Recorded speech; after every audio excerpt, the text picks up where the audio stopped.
Plus, I got nothing but candy to shove down my throat right now. So, Oh, good. So we're live.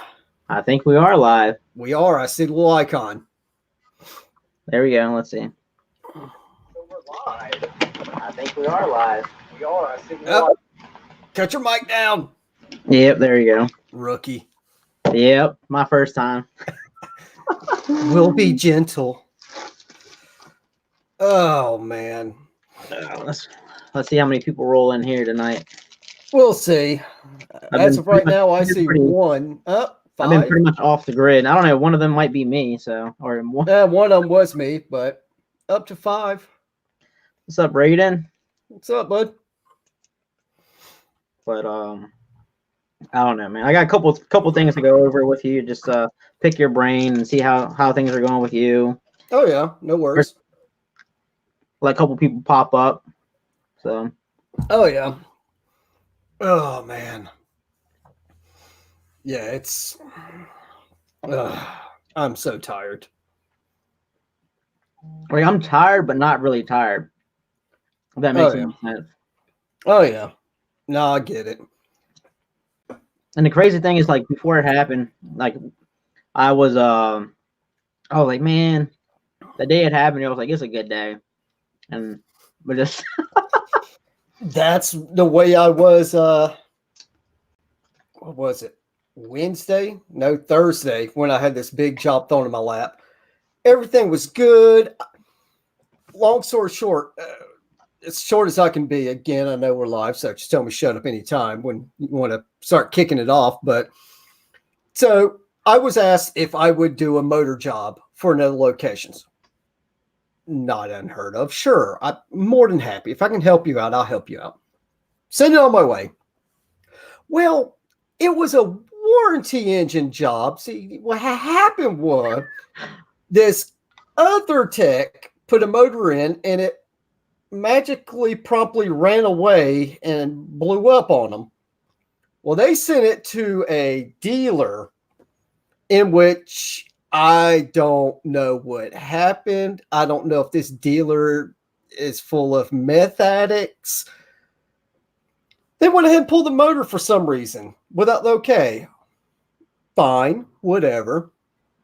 In the process of doing that, they cut part of the firewall away from the engine to get access. They pulled the transmission out, which these, you just leave the tranny hanging. I mean, when I got it, the thing is they ripped everything out and they told people on our end, oh yeah, it's going to be a warranty engine, but we want $9,000 labor to put it all together. No. What? That's not how this works, guy.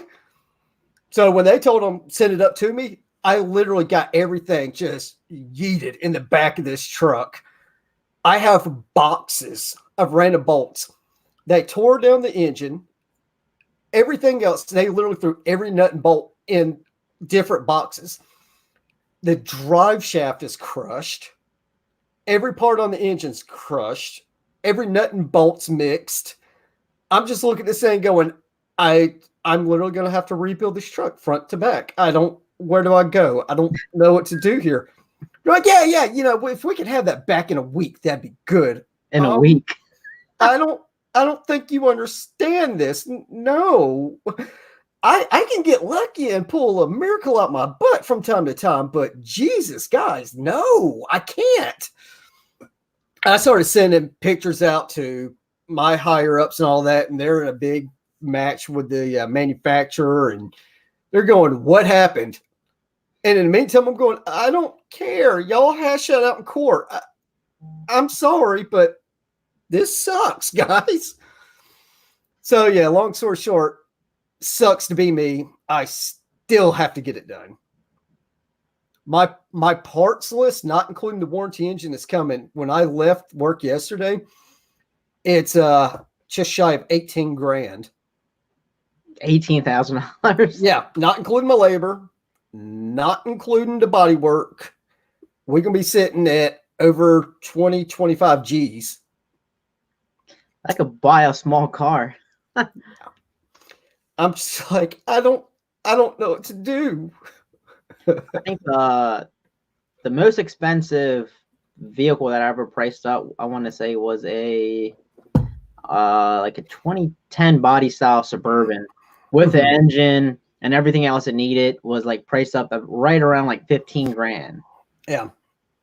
For the engine and labor and like all the other add-on sensors and stuff like that. But 25 grand, like, just imagine if that was like a personal vehicle. Said, you know, 25 grand worth of stuff. It's total. Like, oh yeah, it's gone. It's gone. No, I mean, I'll put it this way. When these awesome mechanics pulled everything out, I told you they pulled the tranny out for whatever God unknown reason. Well, they have the park brake built onto the back of the transmission. So you pull the park brake, little shoes expand out, hold it in place. Well, it has basically, think like an axle nut. So, stake in the end of it and all that. That's what goes over the output shaft for the tranny, holding all that on. I want to know what impact they used to get it off, because I'm impressed. They ripped out every thread on the nut and tore off the threads to the output shaft on the transmission. I'm impressed. That took some serious ugga-duggas. Were you able to take some pictures? Oh, dude, I took all the pictures. I have a gut feeling that that's probably going to be put in the hands of legal, and they go from that. And the mess up thing is, this is on a Isuzu. I can go into, because technically with what we buy, we're an Isuzu dealer also. And so I get access to all this Isuzu stuff, say the full parts breakdown, everything's dealer. I can buy every nut and bolt for the engine, everything. You come down to that transmission, I need the little output shaft. That's it. Nope. You need a full transmission. What? They will not sell just the shaft. What do you do? So I think we've had, well, I mean, everyone knows that, with the GM strike, we are still having issues getting parts. Oh yeah. It's been the past 2 weeks, we finally start running out of oil filters. Oh geez. Like oil filters, like out of everything. That was our first thing that we actually ran out as oil filters. And there was other dealers, like the smaller, like GM dealers, they were running out like within 2 weeks after the strike happened. They were already sold out. Now we get our, oil filters from like, it's called Fisher, which is pretty much like Advanced Auto Parts and all stuff like that. But it's crazy. Well, like I had one up in the air, drained it. My apprentice started rotating the tires, and he was like, "All right, just grab the filter." I was like, "All right, let me go grab it." I was like, "Here's the ticket. Where's the filter?" Let me go check. What do you mean? What do you mean check? He was like, yeah, we're out. It'll be like 45 minutes until we get one. I'm like, 45 minutes for an oil filter. Yep. And believe it or not, we are feeling the effects of that, because the company we order our parts through, we have a lot of vans that have the LS engines, and we've recently been buying the vans with the little baby Duramax, little four-banger in it. And we ordered through AC Delco. That's been on back order. Jesus. It's been, I guess, 3 weeks or so now. So, yeah, like, on a lot of things, I've been super lucky. Like, hey, can I get this? And I'm like, all right, let's call a couple of dealerships. And I'm like, all right, it'll be here within like 1 hour to 3 hours. I'm like, cool, that's not a problem. Yeah, that's fine. I really haven't had an issue. Other guys in my shop were like, I need this. Oh, well, it's on back order, or this and this and that. I'm like, wow. Like, I've been super lucky. But since there are a lot more people in here, about 15 people in here, pretty much, What's going on, everybody? I'll definitely be at home for a lot longer. Had an accident at work where I broke my foot. But this is my new ride right here. This is the new ride that you guys been waiting for. Boot. So pretty much, I know, like I said, it was a good day. Walked in, I was like, it was Thursday. I was like, oh man, I took off Tuesday. I was like, I'm down hours. I'm like down to 20 hours. I had a 21, 22-hour job on an Impala. Me and my apprentice started work on it, letting him do certain things that he's never been doing so far. and I'm like doing on another end, starting to do some stuff, and I took a step down off a small little platform, and that's all she took. Went to the ground, heard the crunch, all of it. It hurt so bad that I felt like I heard it. Like it was cracked. I just kind of like walked and hobbled and crawled to a little like stool. My apprentice was like, "You need some ice?" I said, "Yeah, I need some ice." He needs some milk. I was like, "All right, now I gotta try to use the bathroom real quick." Took a step. I was like, "Nope, not happening, not at all." So, did you get that instant like numbing where the adrenaline? That's the worst. And that's when I got up. I initially tried to get up, and then it hurt, but it wasn't painful. And then when I walked towards the bathroom, I was like, "Nope, not happening at all." Oh God, you've got me cringing over here. So I left a 21-hour job. I left a warranty engine job that's probably like 12-ish hours sitting in my rack. I left a rear differential on an express van. I had posted a picture a couple weeks ago, waiting on like all the parts to get here. Left that and like 3 other cars that I was like, can't do nothing about it. So I mean, now we've been busy. Like usually we fall off around like back to school September-ish area. That's when we just like kind of fall, and you're not turning 60 hours a week. You're turning more of like between 30 and 40. And we've been super busy so far, and then now they're gonna be even busier without me now. Well, the guys you work with, they typically pretty good. Oh yeah. All right. Well, maybe they'll kind of throw a couple hours in your paycheck and they'll help you out. Yeah. The one guy I had talked to, I was like, "Hey, can you watch my apprentice and so he can finish this job up? And I just want a couple hours off of it. I really don't care." I was like, "Just you can take the rest of it." I was like, and he was like, "Yeah, that's cool." I was like, so I grabbed like 4.5, 5 hours off of it, flagged it for this pay period. I was like, "You can watch him do the rest, help him do the rest, and you can take the rest." I was like, I gotta get out of here. Yeah. Well, what I was referring to was like at my shop, technically it's not allowed, but we like riding that gray line on what's right and wrong. At the end of every fiscal year, if we don't use our sick time, then we can cash it out and get paid for that week or however long we didn't take. And what we have been known to do is if somebody goes out for a big surgery, has an accident or something like that, God forbid, we'll donate time. Take these sick days from me, whatever, take it, put in his paycheck. That'd be a pretty cool thing. I don't know if we can do that, but I've been lucky enough where I have probably about, I want to say 10, 11 days with between sick and PTO time. So, but workers' comp, I'm pretty sure it covers the time I will be out. So, yeah, still. Ugh, I told him I was like, if I'm out by, our holiday party, I was like, I'll definitely show up at least for that and get the free food and roll out. Literally. But, everyone's been super cool. When it happened, one of my friends was like, "Hey, I clearly see you can't walk. Give me the keys to your car and I'll pull it around for you and help me into the car."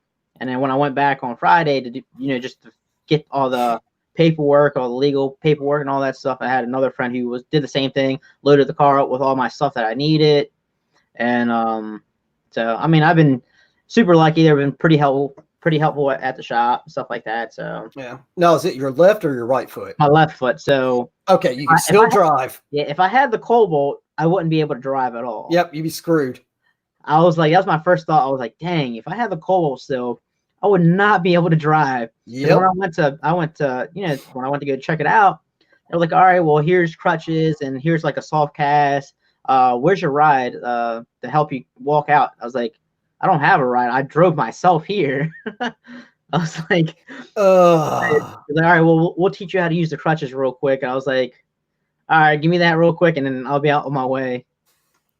God, dude, that sucks so bad. Dude, and then I don't mean to laugh at you. I feel bad. My wife laughed at me, so it's all good. Jeez, and like, because I was like hobbling all in the clinic, and one lady was like, "No, sit your butt. you're sitting in this wheelchair. I'm not having you hobble around. I was like, all right, whatever. That is what it is. Look here, Tiny Tim, sit down. But couple. Let me. I have a little note list for you. So what's up with Mr. American, your cousin? Meg American, he's out hunting. Just living the dream. You want to see any videos of him soon or now? Maybe. There's a few catalogs out there. It'll be timely released. He's an elusive critter. You gonna? Well, you say you're working on a couple videos, but you're not truly sure when you're gonna release them yet. On like, yeah, I've got several of them that. Several are in the work. Several of them are already made. It's just one of those. I'm a crappy YouTuber. Me too. I've got to be in the right frame of mind, the right mood to make videos. Otherwise, I just it's work. I don't want to work. I'm tired. That's like let me get it.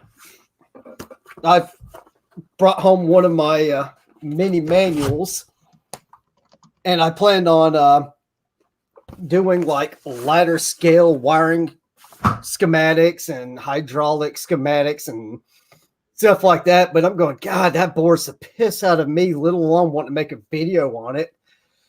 It's just, hey, look, channels like Scanner Danner, stuff like that, I respect the hell out of him, and he's really good at what he does. I can't. I watch his videos every now and then, but like when he starts going through detail and everything, I'm going, yep, deal with it, work, don't care. I'm not. Yeah, not I mean, like he's also a teacher, so he knows how to like pause and throw in a learning like segment in. Oh yeah. While he's videoing, while I'm like trying to work, it's like I know what I'm doing. You skip certain steps because you already know how to do that already. Mm-hmm. And then, but when you're trying to do a video, you can't just skip to the step. You have to like show every part. I've seen a couple of his videos where I already know what's wrong with it, but I'm like still watching it to see how he goes about it, Yeah, exactly. It's one of those I'm going, God, it's just boring to me. Which then again, out of everything in our industry, I think wiring is probably my least favorite. It bores me to tears. And if I can never mess with wiring again, I'd be thrilled. Oh, my first super chat. Thanks, Neil. $4.99. You the man, Neil. You the man. See, I don't even know how to make someone a moderator. I think you got to do it through YouTube. Yeah. There we go. I think he's a moderator now. There you go. But so I mean, I'll be stuck in a house for a while, so I don't know. I'll probably post some videos, some tech talk videos, the struggle of how to make money at home while being a gimp.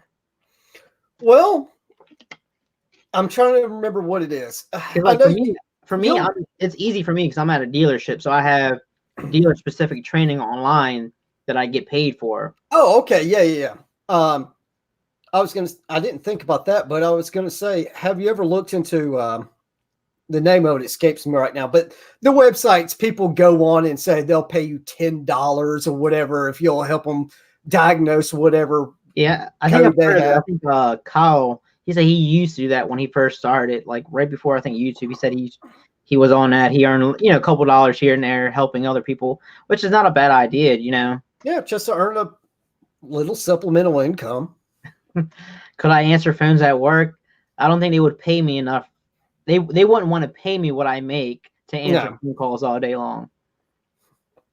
They legitimately wants me in reality to sit there and tell my apprentice what to do all day long if I could, but in reality, I wouldn't be able to do all of it and teach him all of it to do all of it while sitting on a chair. Yeah. That's all for him to flag the hours that I need to make, a living. Yeah. It's just, yeah. I feel bad for you on that one. God, that sucks so bad. And I was like, cool. I was like, I'm make a couple videos. I had an introduction to my new vehicle that was going to come out, and sweet. That kind of put a stop to that. I had another video. I had recently bought, a personal scan tool, like around $800 that I started to do Nice. some video of. Which one? The Launch Pro Mini. Okay, I'm familiar. And so a lot of stuff is on hold right now, but do I still have the Cobalt? No, I honestly wish I still have the Cobalt. I really do miss it. I've had so much fun, met so many people in it. That thing was fast, like not like super fast, but it was fast enough for a four banger with no mods to it. It literally had no mods besides me in the driver's side seat. They're fast enough to get yourself in trouble. Yeah. I mean, that's what it boils down to. But yeah, I was super, super, super sad when it broke down. I was like, this was the first time it ever broke down. And then technically it didn't break down because it never left me stranded. I still got to work. Yep, very true. So that was a positive, but it was, if we had a different house, a bigger house with like a 2-car garage or even some land and I could just park it somewhere, I definitely would have kept it. But without any space where we're at, it's not feasible pretty much. Yeah. And then what they gave me for the trade-in, which they weren't going to give me, but they ended up giving me, I was like, you can't say no now. Yeah, it's already done. So it's getting closer to Christmas. What is on your shopping list for tools that you want? It doesn't cost about money. Don't worry about money. Just say a couple of tools that you would love to have. No, God, that's a hard one for me. I'm at that weird crossroads where I really don't need anything else. What do you want? It's not what you need. It's more of what you want. Oh, fuck. That's a very difficult one. How about you? We'll let you go first and I'll think. I honestly really do want the Milwaukee half-inch full high torque impact. I don't have a cordless half-inch yet. Well, I do. I have the old Snap-on, but the batteries are junk and the gun itself is junk. Mm-hmm. So definitely do want the Milwaukee half-inch. I want to say probably some more like the pretty much the gear wrench, the long extended wrenches with I have those. The ratchet wrenches on each side. Yep, I have those. They're fantastic. You can get a great deal on Amazon for those. Actually, I know one thing that I have eyeballed for a while. I'm just a cheap SOB and don't want to pay for it. But I would like to have that Snap-on multimeter with the large digital display. They have a Bluetooth, so you can hook up outside the vehicle, get into it, see on your phone what it's reading live time, and that's pretty slick. That would come in very handy for a lot of stuff I deal with, like that loader book I held up. A lot of stuff in procedures is saying, it takes two people. Have somebody at pin, circuit 134, whatever, and then climb up top and while, deadheading this one switch and find out the measurements. Well, if I can eliminate dude downstairs telling me what a multimeter is reading, I can see it on my phone. That would help me out a lot. I think, what is it? Some of the Flukes are pretty much like detachable where you could take the top half and look at the readings while, like you said, someone's doing the like a voltage drop or a resistance reading check. Yeah. I haven't seen the Flukes where they're like Bluetooth. They might be, but I don't keep up. Again, I'm a terrible tool YouTuber, whatever.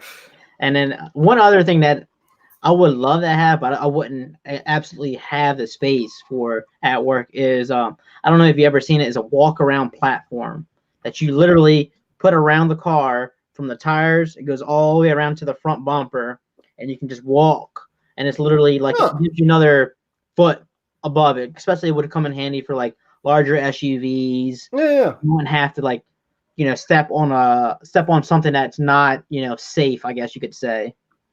Yeah, custom platforms are real safe, yo. No, I haven't seen that. It actually sounds pretty cool. I wouldn't mind having that. There's a company that makes it. I think about, I want to say, give or take 800. Is it around $800? Give or take $200. Oof. That's what I said I would want. Not I don't need. Yeah. I'll just be happy getting my new card in. I'll be tickled once that happens. All right, so let's see. What else could we talk about? We already know that you're not a big fan of Icon, so we'll try to steer clear of that. Yeah. But I mean, I am pleased that the talk has been coming down. It seems like a little bit. It's coming down to reality. Now that it's down to about reality levels, I'm okay with it. The tools are not for me. I've expressed why it's not for me. They have now come out and acknowledged a lot of the issues they have. And again, now that it's down to reality, I'm good with it. If somebody says they want to go out and buy Icon, they're close by Harbor Freight, they really like the, say, ratcheting wrenches for whatever god unknown reason, rock on.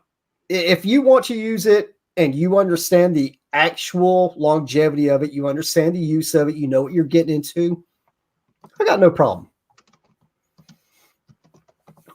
But I think there's a better for the price out there, should I say. But hey, somebody wants to buy Harbor Freight and they know what they're getting, I got no problem with that. So how do you like your Mac tool cart so far? I'm getting a new one. Really? What happened? This is a video I started making today, actually, and it's why I love Mac. Those that know me, the green one that I have, that was my number 2 pick. I really wanted the orange with black on it. Well, they were in the middle of moving from Ohio to PA. And they told me it would be like 6 months before they got tooled up.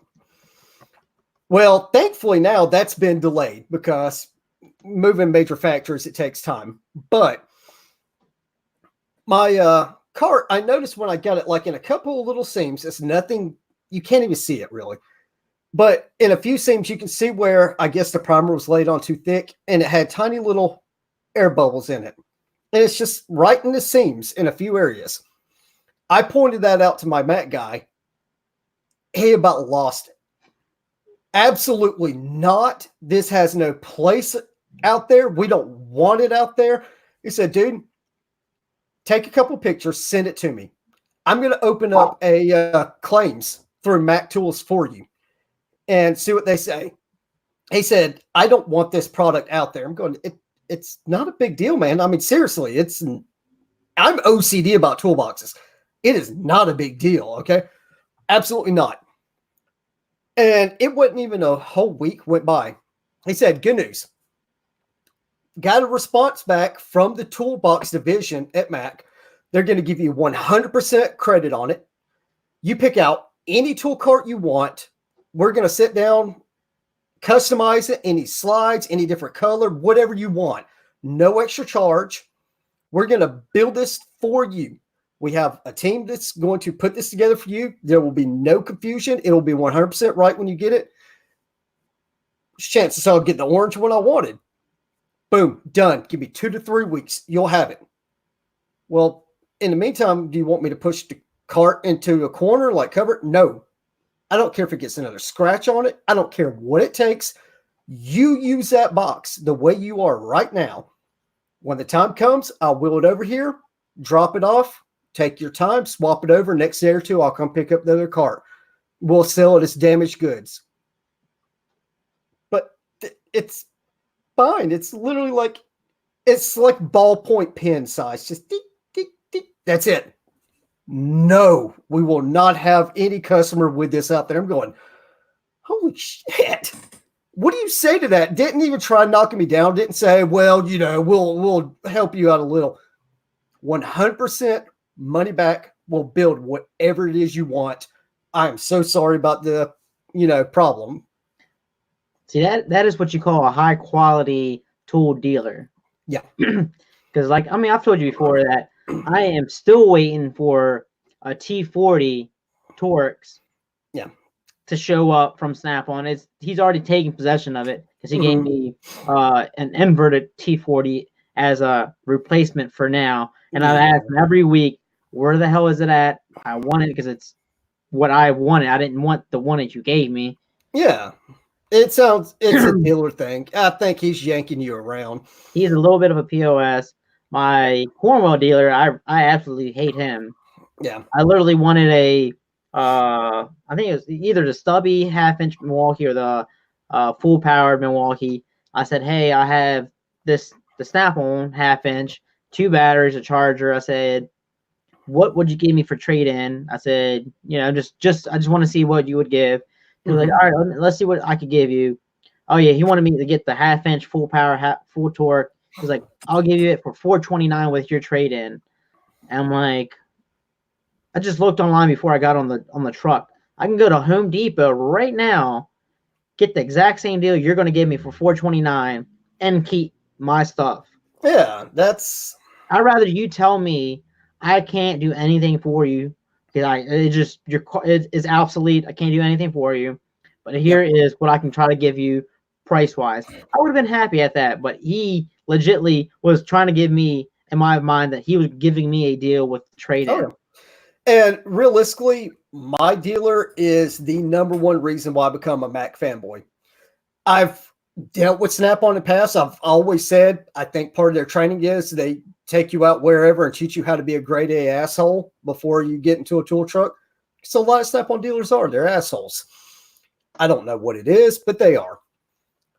My Mac dealer, I first met him when I moved over to my current location. Super nice guy. He's the 2nd generation owner of this route. His dad owned it before him since the 70s. He bought him out, took him over. And he'll tell you point blank, hey, I carry Milwaukee. It's not our line. I can't do the deal on it that I can at DeWalt's. And yeah, a lot of the DeWalt's you can run over to Home Depot and buy for a few bucks cheaper. It's overhead. I have to make a living as well. And I understand that. I understand that you have to make a profit. Don't lie to me and try to tell me you're going to give me a great deal. I would have been like, yeah, if he would have been like $450 or $480, no deal. I have to make some money. I would have been like, all right, here you go, take my money. But the way you went about it, I was like, you know what? Nope, not buying nothing from you. I really haven't bought anything from him in the past 4 months. I think I bought a Milwaukee battery, like a M12, just because I needed one and I didn't want to go to Home Depot. But other than that, I have really not bought any tool from him in the past like almost 6 months now. Yeah, and in the video I was saying that I was making about my Mac cart and everything, it's mostly about I talk about that, but I get into why I actually shop on tool trucks. And he's the primary example I use. I can go to Home Depot and buy a lot of this stuff, like DeWalt, stuff like that. But with him, it's going to him. I know him now. And he's a super cool dude. I know about his kids. I know what's going on in his house. I know what's going on with his wife. That money is going to him. I'd rather it go to him than to some big corporation that's going to distribute it out. And I don't know where it's going at that point. I know the end user. I know where it's going toward. It's the same reason why I tell all my dealers this, but I specified it with him. And we laugh about it to this day. When I first met him, I told him, I understand how this works. I understand you have to pay for everything on this truck. Because of my morals, I will never owe you more than $1,000 on my tool truck account. Never, ever, ever, ever. And he laughed. He told me, yeah, they all say that. He uses me as examples with new guys that show up on the truck. And he goes, be like him. He told me he'll never do it. He never has. I refuse. Because that comes out of his pocket. Again, he has little ones as well. Give him his money. Let the kids have a Christmas. Stuff like that, But I owe Snap-on $0. I owe Cornwell $0. I owe Matco about $80. He's super cool, laid back, and that's why I respect him. He doesn't push anything towards you. He tells you up front, here's what I got. This is what it's in the catalog. shows me around, doesn't try to say, hey, I got this on sale, you got to buy it, you know? Oh yeah. Yep. The same But with my same Mac thing. guy. So you've seen Autobahn Dan. He has that green Matco ratchet that's been skipping. Skippy. So I got Skippy Junior. Matco. I think it's not. It has to do with that black anodized one because everyone else that I've talked to, none of the other colors do it. It's just the green one so far that I think has. When the 88 tooth come out, I was one of the first that bought it off the tool truck. Inside, I think it was 6 or 7 months, killed it. Warrantied it out. Or no, he rebuilt it. Inside another 6 or 7 months, I killed it again. I'm going, dude, what the hell? And a lot of times what happened with me is I started ripping out the teeth right there at the locking mechanism. And I'm going, dude, what the hell? Third time come around. I'm waiting on a ratchet. They're coming with every excuse in the book. I finally ended up raising enough hell to get a full refund from Matco. And I'm going, I'm done with y'all. And now it's to the point we have long-standing Matco dealers in the Metro Atlanta area leaving Matco and going to Mac. And it's a joke that all of them say. They all say it at Matco. The only thing Matco makes is profit margin. They don't care about. At one point, they were both together, correct? Oh, geez, that was long before you or I were ever thought about being born. I think they did a split back in the 60s, I want to say. Don't hold me to that, but it's been a while. But yeah, totally different companies. And now they sell whatever. They don't care anymore. All right, so what is one word of advice for a new fleet tech coming into the shop, other than staying off the tool truck, pretty much? Yeah, I was going to say any tech. It's not just fleet tech. Stay off the tool trucks until you have enough experience to know what you're getting into. Study. A lot of studying. You don't know everything. You're never going to know everything. Listen to those been there before you. Keep your head down, mouth shut, study. I mean, again, it's why I have this book at the house. I have to sit around and I have to study. Nature of the beast. Yeah, same with me. At the dealership level, I told my apprentice, I said, there's cars that are going to come into the shop. I'm going to be learning with you as we get that car in. A 2020 vehicle or 2021 vehicle, I've never seen it. New technologies coming out all the time. I have no idea on exactly how that system runs just yet. So when I learn it, you'll be learning it at the same time. I'll be making mistakes and trying to correct them, and you'll learn how to correct your mistakes. Yep. I mean, it's nature of the beast. There's all the technology that's out there now. It's amazing to me because seeing where it was when I first started to where it is now is freaking light years ahead. It blows my mind. But yeah, like one of the things I always told him when he first started with me, I said, anything happens, if something breaks, if you break it or it breaks on its own, let me know. Don't hide it. Let me know because I'll fix it or figure out a way to fix it. Whether it's we replace it with a brand new part or whatever it is. You actually cut a wire, we'll fix the wire and everything else. Just break a bolt. I said I've broken what's it called, a steering knuckle on a Camaro. I've replaced the rack and I went one more ugga-dugga than it needed to be and cracked it right up the middle. I went up straight to my manager. I said, hey, I messed up. I said, I broke something.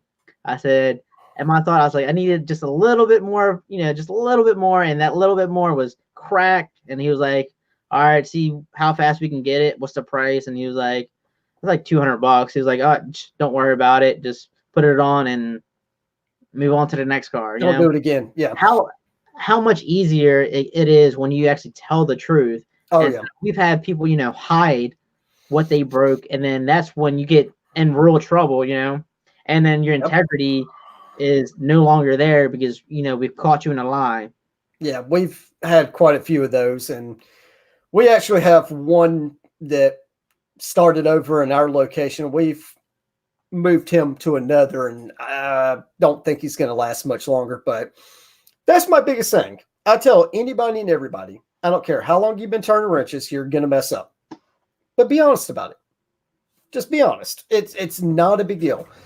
And people are quick to lie, and that's the biggest way to get on my bad side is to lie to my face about it. Just say, hey, I screwed up. Oh, okay. Well, sucks. Let's fix it. But let's see here. Jump for work. Been doing training. Raphael, we have Corey, Junior Little, homie Hector. Homie Hector, I love following him. He's a tech over in the West Coast, and really do love watching his channel. Cool. Yeah, it looks like quite a lot of people. Mr. Mach 1, Wesley. Wesley, now I have not revealed my new car yet. This is my new car right now. With the pair of these right now. Ugh, that sucks. I broke my left foot at work, so I'll be out for the next couple weeks.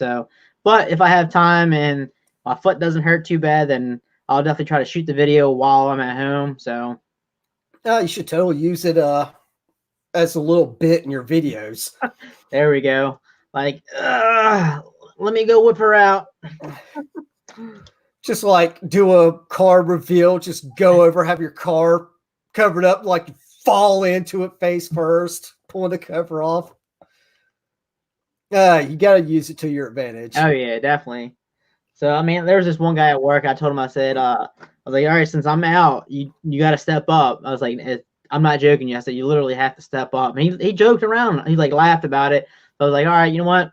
I'm gonna come here maybe a couple times a week. I'm gonna legit follow you around with these, crutches and hit you in your ass and get you back to work. He's an awesome guy, but he takes literally 10 smoke breaks a day.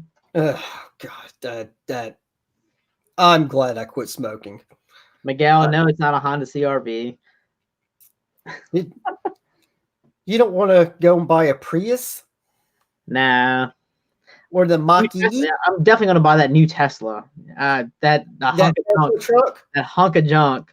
I saw a picture. Someone posted it where it was a Pontiac Aztec with a DeLorean. Yep. The baby fused together, and that's the new Tesla. I'm gonna change your mind on the new Tesla.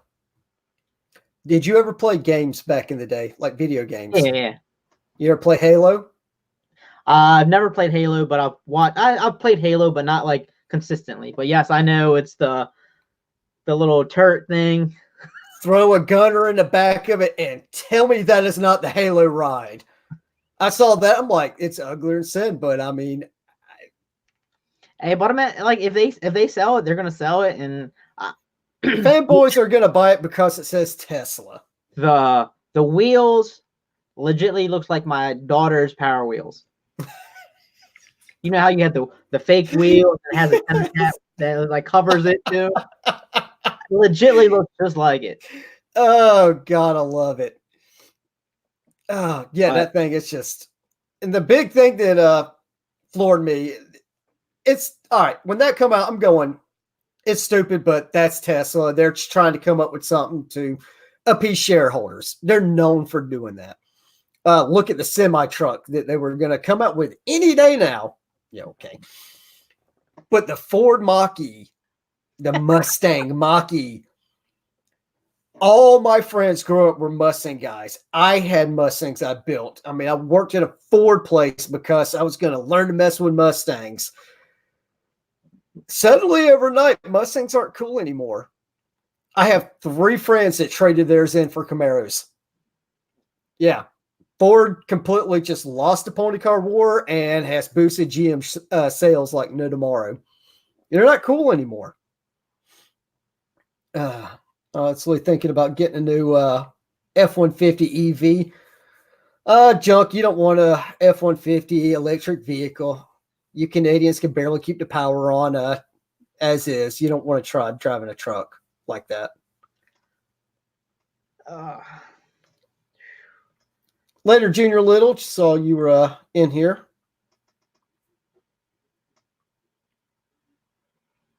But yeah, I mean, I know they're discontinuing the Camaro because just not Oh, enough. are they? Not enough people are going to buy them anymore. I don't know. Since this birthday thing happened, it might. And the thing is that they're coming out with they're coming back out with the Trailblazer, which is going to be a 1.3 liter engine. I was like, why? Legitimately, why? It looks like a Blazer, but the top half. You know how the FJ Cruiser has that white portion up top. Mm-hmm. That on top of a Blazer, like the new style Blazer, with a 1.3 liter engine. I am insane. I am so pissed off with all these car companies riding on the coattails of their former glory. When Dodge announced that Dodge Dart was coming out, I'm having flashbacks to my childhood. I'm going, oh God, muscle, it's here, finally. And watching the debut, every one of my Mopar friends, we were all excited, and they're like, here's your new Neon. But that's not what you promised me. That's not what you said at all. And then the Blazer come out again. I'm going, that's not a Blazer. Yeah, why? I drove it, and I'm like, no, this is the interior. The whole dash pad is a replica of the Camaro, like how it's laid out and all that. And then the exterior to me is a Equinox with a Traverse just smashed together and had a baby. Why? It's just honestly, if they don't drop a V8 all-wheel drive, they should just. It's not a Blazer. They should just kill it if it's not a V8 with an all-wheel drive. Yeah, it's who the hell is running the design departments anymore? I have no idea. I mean, for a while, I had such hope. I mean, when the Dodge Challenger come back out, I was thrilled. You know, the Charger, meh. It's not really a Charger in my eyes, but livable. And even the Mustangs, they were great until here recently. And just all of a sudden, it's like they said, okay, we need the lamest millennial to come in here and develop the most vanilla vehicle you can. It can't be cool at all. It's cool offends people. Now I feel like they're just trolling us. Let's like, you know, GM came out with it first. Now, you know, Ford said, you know what, I'll updo you on how a crappier car we can build out. Yeah. And, you know, the next so on and so on. But then you have companies like Hyundai. Have you seen the new Genesis that Hyundai's coming up with? Mm-mm. Oh my God. I looked at this thing and I'm going, you have out-Lincolned Lincoln. I mean, on the inside, it's about as luxury as you can get. I'm looking at it. Yeah. They beat the piss out of any U.S. company. Like, bad. I never thought I'd see the day where a Hyundai would beat the crap out of Lincoln.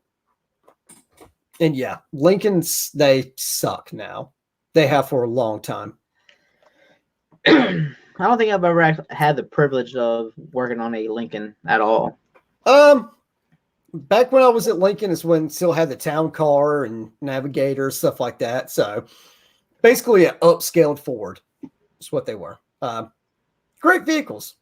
But then they killed off the town car and the old people were ready to burn the village down. And they come up with the, what was it? The MKZ? Was it the Z or the S? MKZ. It might've been, whatever. All that garbage. Give a car a name.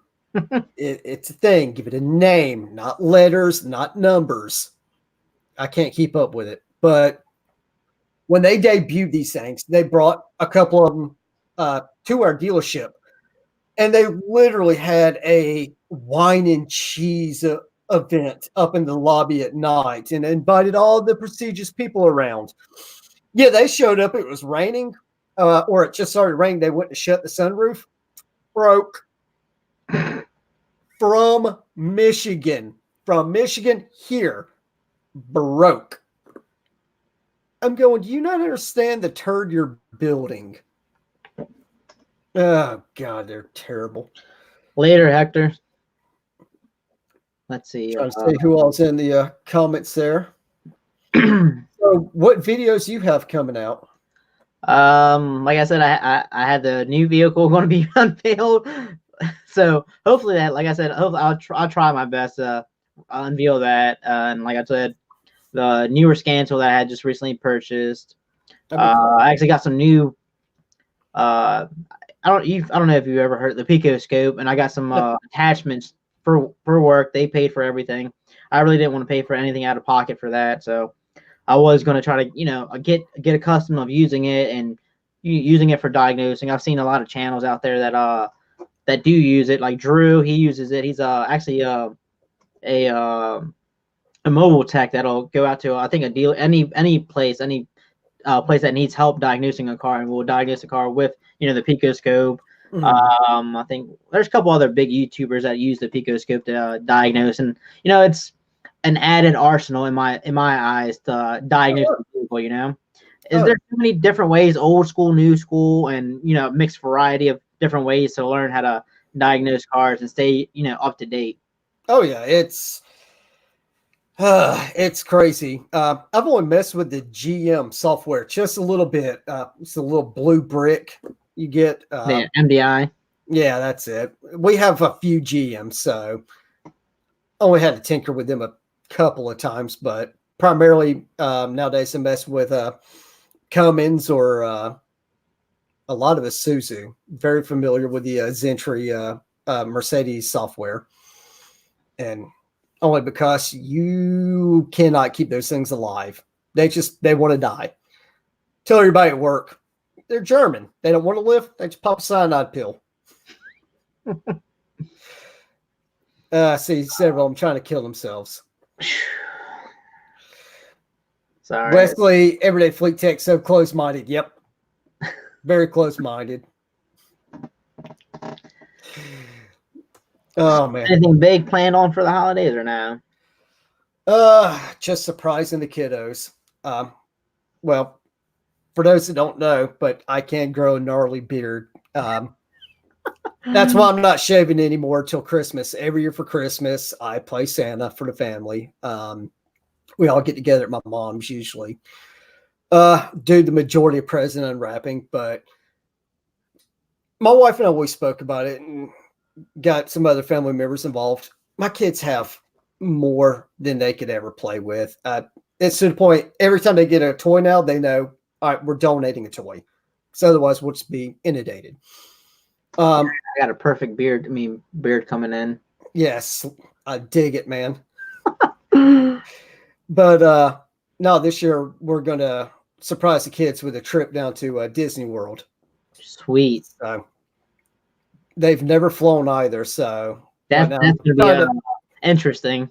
Yeah, so we would drive, but I've got to the point I hate driving long distance, so yeah, I'm going to try to fly them all down there. And I think for us, it's about maybe 16 to 18 hour driving. Oh, yeah. Well, without taking kids in consideration, just according to GPS, like 6.5 hours. But then you throw little ones involved, and 6 hours turns into 12, and I'm not going to do it. So, yeah, they've never done it. So, it'd be pretty cool. Any tools from Amazon you're gonna be buying soon? From Amazon, I'm thinking about grabbing some gray pneumatics. Actually, I'm testing some right now. I'm testing quite a lot. But big ones that I've just started the other day was Work Pro. I have some of their stuff at work and trying to see what's good, what's not. I'm no YouTube shill, so I suck at this, but I'm like, some stuff that is lasting okay so far. Some stuff I don't like, but the cool thing about them, they are very open to criticisms. First thing straight out the chute, I have one of the ratchets. For whatever God unknown reason, they do the same thing Harbor Freight does, and they have the little the lever is completely reversed from everyone else. And so it's like I say, so when you go just to find which selection you want, it's just completely backwards. It's driving me insane. I can't even use it at that point. But just little dumb things. Let's see here. I actually just got a message from somebody.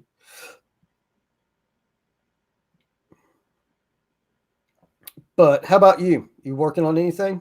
I've been looking at one of my buddies has a 1/2 inch like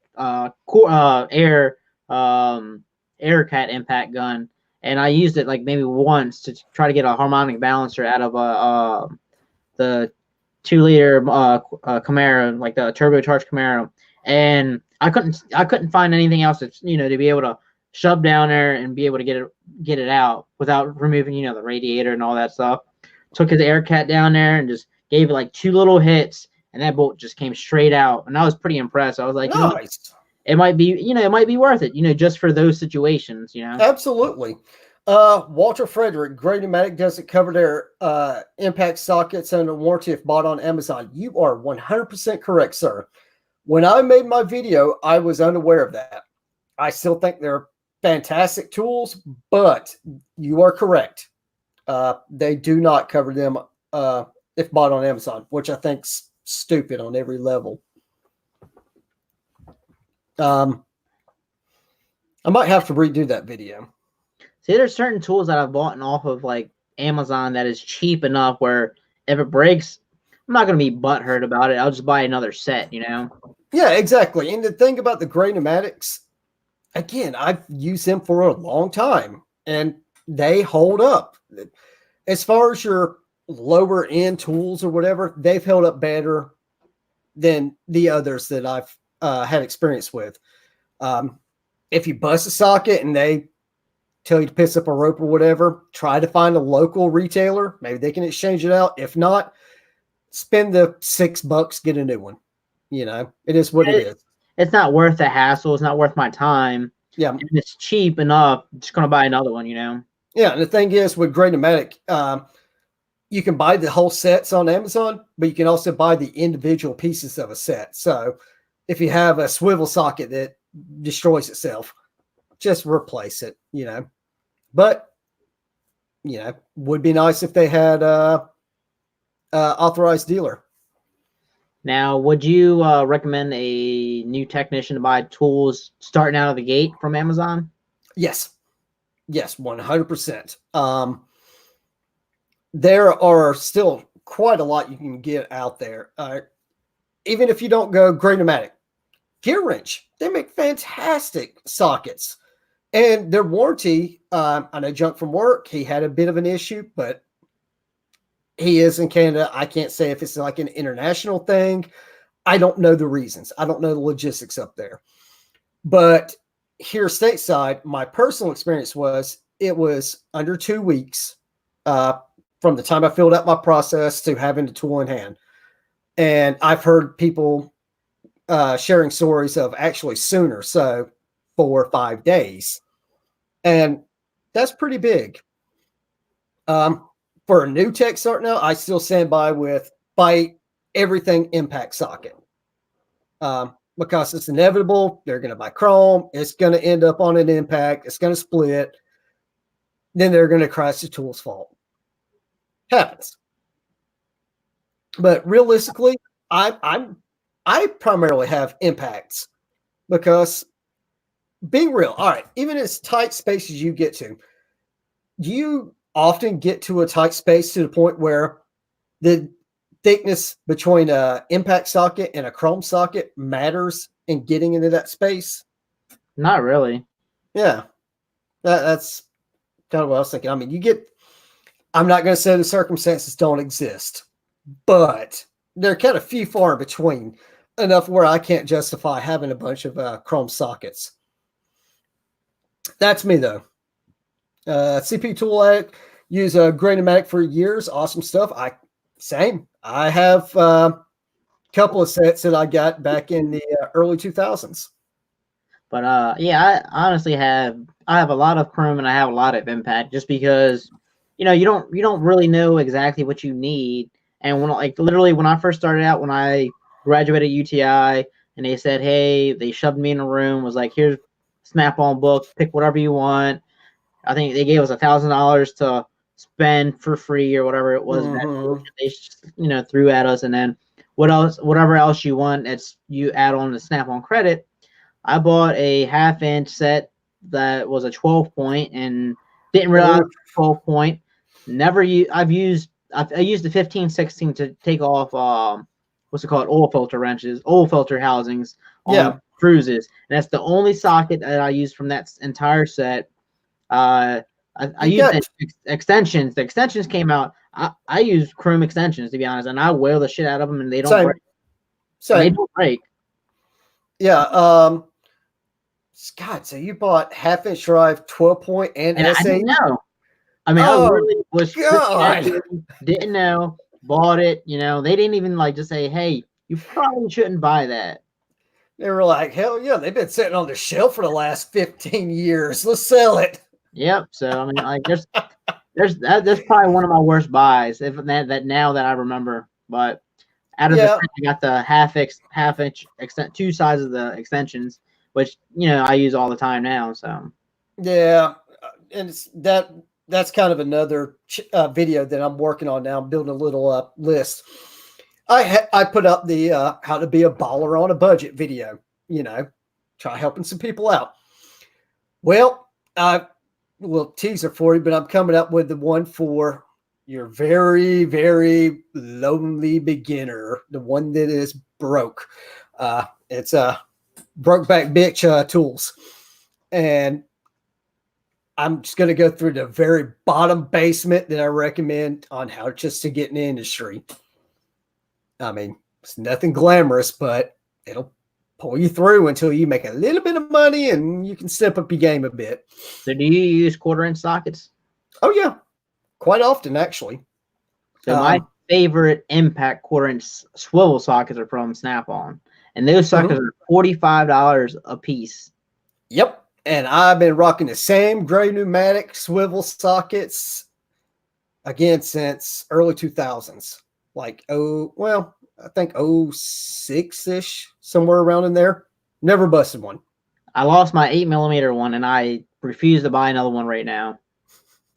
Yeah, I mean, I buy some stuff off Snap-on, but it's every time I go on there, I'm going, God, why? Why the hell? Why does this cost so much? Right now, I recently bought the Impact Mid-Length 3-inch drive. I love those sockets. If Mac come out with impacts that size, I would have gotten them, but they're slightly taller. So, yeah. Have you tried the Sunex? It just CP tool reminded me of the Sunex 1/4-inch magnetic shallow sockets, impact sockets. No. The 7mm, because it has that magnetic inside of it, works wonders on dashes. If you don't want the cluster, and it's like like the Chevrolets, it's pretty, like you got the steering wheel and then it's further back with a nice extension on there. It makes your job so much easier. Yeah, I haven't messed with these sockets very much, but I know of them. And that's another cool thing I love about my Mac dealer. He not only carries Mac's brand stuff, Stanley Black & Decker tools, but he's aware of people's circumstances. He sells Gear Wrench. He sells Sunex. He sells all that stuff. And he'll tell you now, is it as cheap as you can get on Amazon? Nope. I got to make a living too. But if you buy a tool from him, from Sunex or Gear Wrench or whatever, if you bust that tool, you take it to him on the truck and he'll exchange you out 1 for 1. He'll say, I'll fill out the warranty process and I'll get it handled. So that's kind of a cool thing. But no, I haven't messed with Sunex very much at all. Yeah, I think that's pretty much like the only Sunex tools that I do have. I see it all over through Instagram, but literally there's some things that I haven't went out of my way to, like Tecton, haven't went out of my way to go get a Texan tool. Yeah, exactly. And that's the thing too. Again, another reason why I suck for a YouTube tool channel. I am not balling, y'all. I'm not about to go and just buy all these tools just for YouTube. If I'm not going to use it at work, there's no way in hell I'm paying for it. Not happening. Yeah, like I've been, throughout the years, I've been buying, just say like a quarter-inch set. I've 3 variations of them because each manufacturer, it's either this big or a little bit bigger, a little bit smaller, and they all, you never know when you actually do need it, and sometimes it does come in handy. But then if not, you just bring it home and use it at home. Yep, that's pretty much it. It's one of those. If I've been getting by with it, unless I have an actual need for it, I can't justify going to get it. It's like the snap-on angled wrenches, the double open angled wrenches. I'd love to have a set of that. Price that crap out. Oh my God. I held it in my hand. I'm going, I can get it. How much is this? And he told me, I forget what absurd number it was. I just put it back on the shelf. I can't. The snap-on, it's like an extension, and at the bottom is a socket that's pretty much like attached to it. I don't know if you've ever seen them. And it comes the little swivel. Yeah, the swivel, but it's attached to the extension. Yeah. You can't take it apart.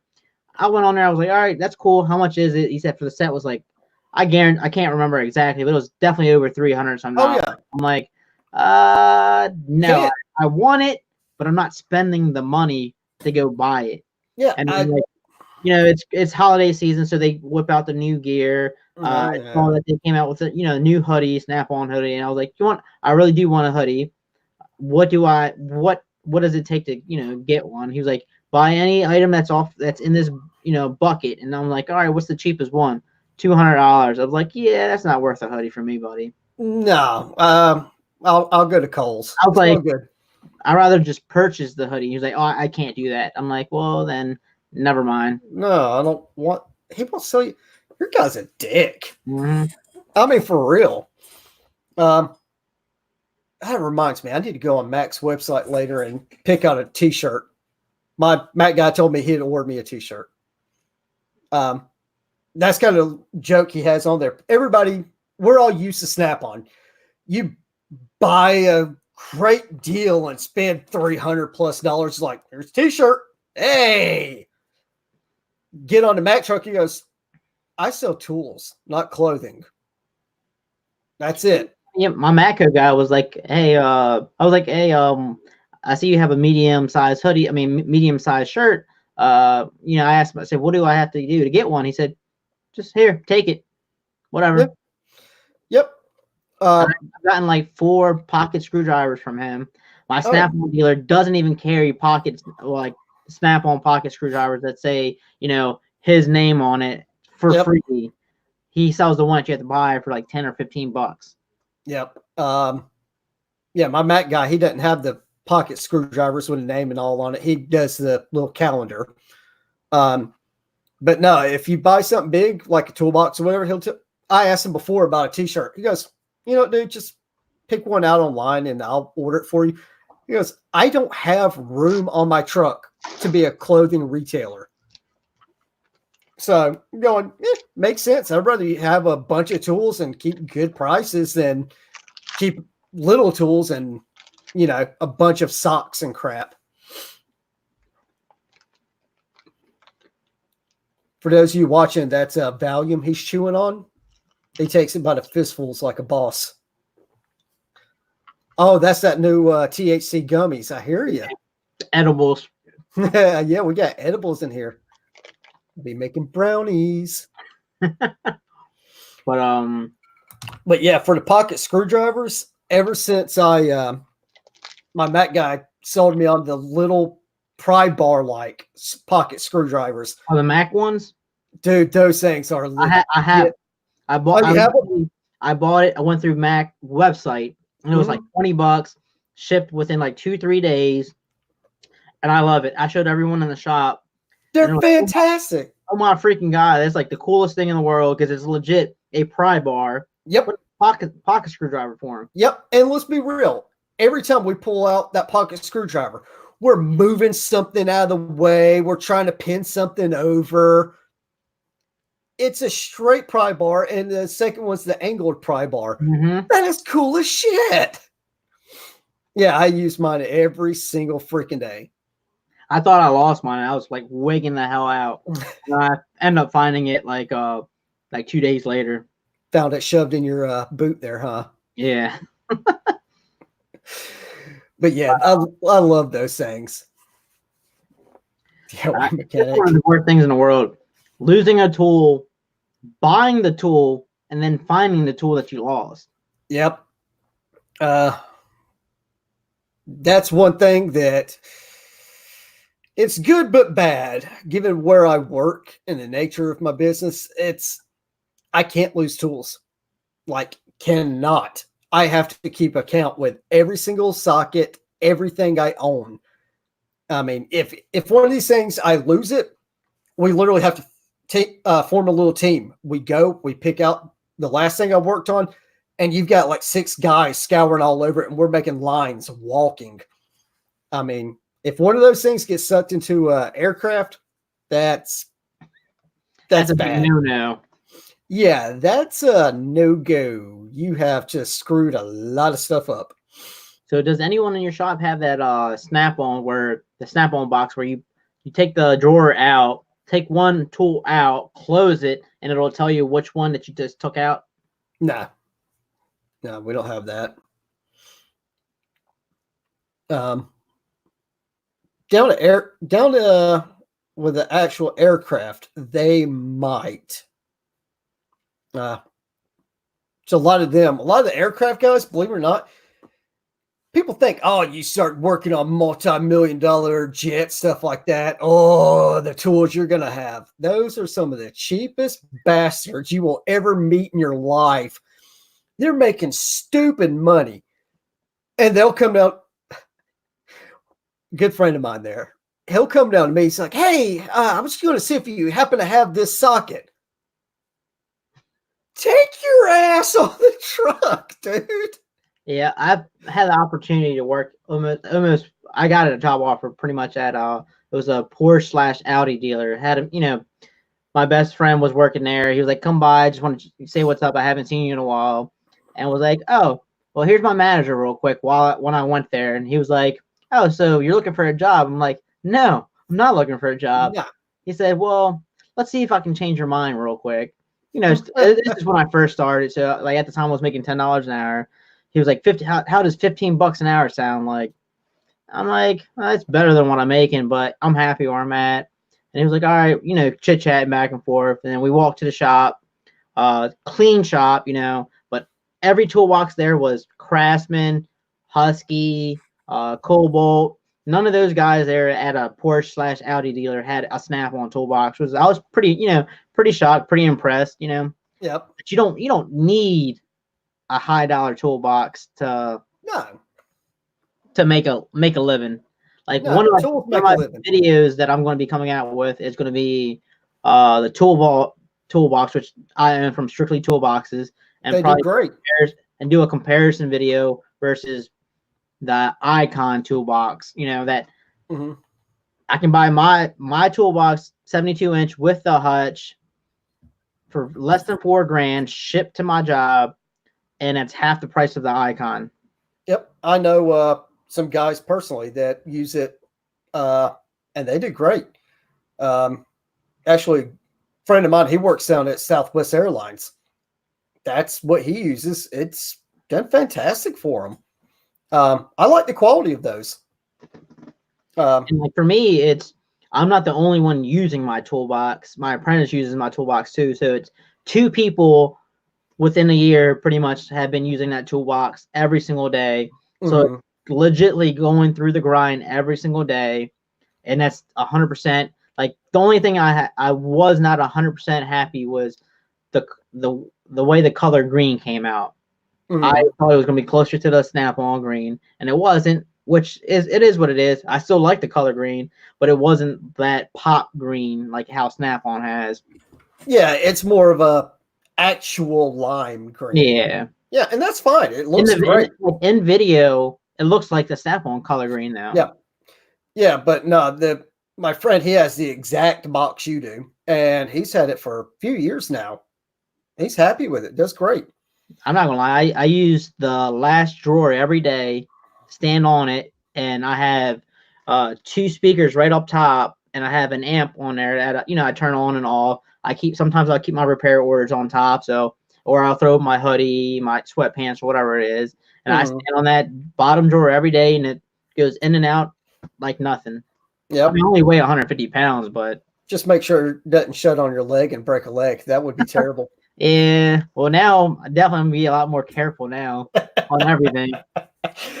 Yeah, but I mean, it's like I've always said, the toolbox doesn't make you money. The only time it does is when you are in an industry like mine where you have to move it around a lot. Most dealerships, I'm assuming you're like most dealerships, your box stays primarily in one place. And Since I've started, I think I've moved about 10 times. okay, that's it. Yeah. Yeah, and that's what I'm saying. That's what I really miss about dealerships. These are my bays. I'm sitting here. They're not moving. But then you start wheeling around like with roll carts, stuff like that. That's when it really starts to suck. Yeah, my roll cart, I mean, it goes between 3 bays. Sometimes it'll go into the next building to do like an alignment, but other than that, it just stays in the 3 bays that I have. Yeah, I mean, that's what I've told many people.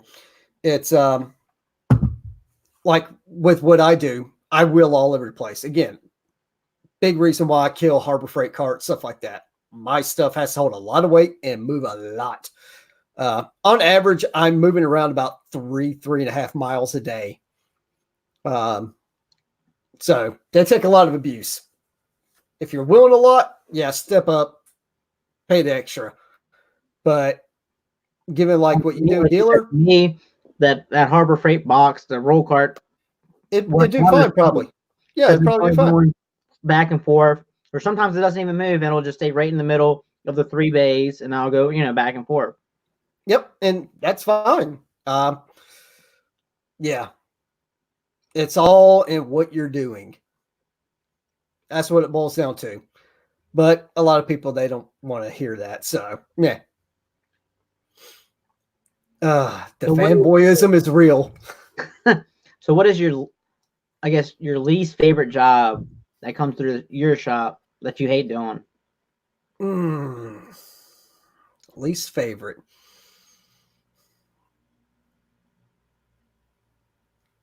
I know. Dealing with the de-icers. I hate those for reasons. It's not the vehicle's fault. I'm here in the South. It does not ice often. There's only a couple months out of the year we have to use de-icers, and that's it. And even though we might not have ice on the ground and it might be, 35, 40 degrees outside, we still have to spray any ice on the aircraft because higher elevation, ice crystals form, bad things happen. But they sit the majority of the year. So come August time, I've got to go out, get the thing, bring it in for, annual service, preventive maintenance. We have wasp down here. Wasp are the devil. And you got to think, you have all these nooks and crannies that are high up in the air for these little bastards to build in. So you even go near it. Sometimes you'll see a little plume swarm forming around them. I hate bees. I hate wasp. If I ever wanted to go full Hitler and do a genocide, it's on those things. I'd kill every wasp on the planet Earth if I could. Little bastards. But I mean, seriously, like you'll pull it in the shop. All right, I'm not seeing anything. I got to open the side panel. You'll drop it, and here's a wasp nest literally 6 inches around, and they're coming. What do you do with that? God, I hate those fucking things.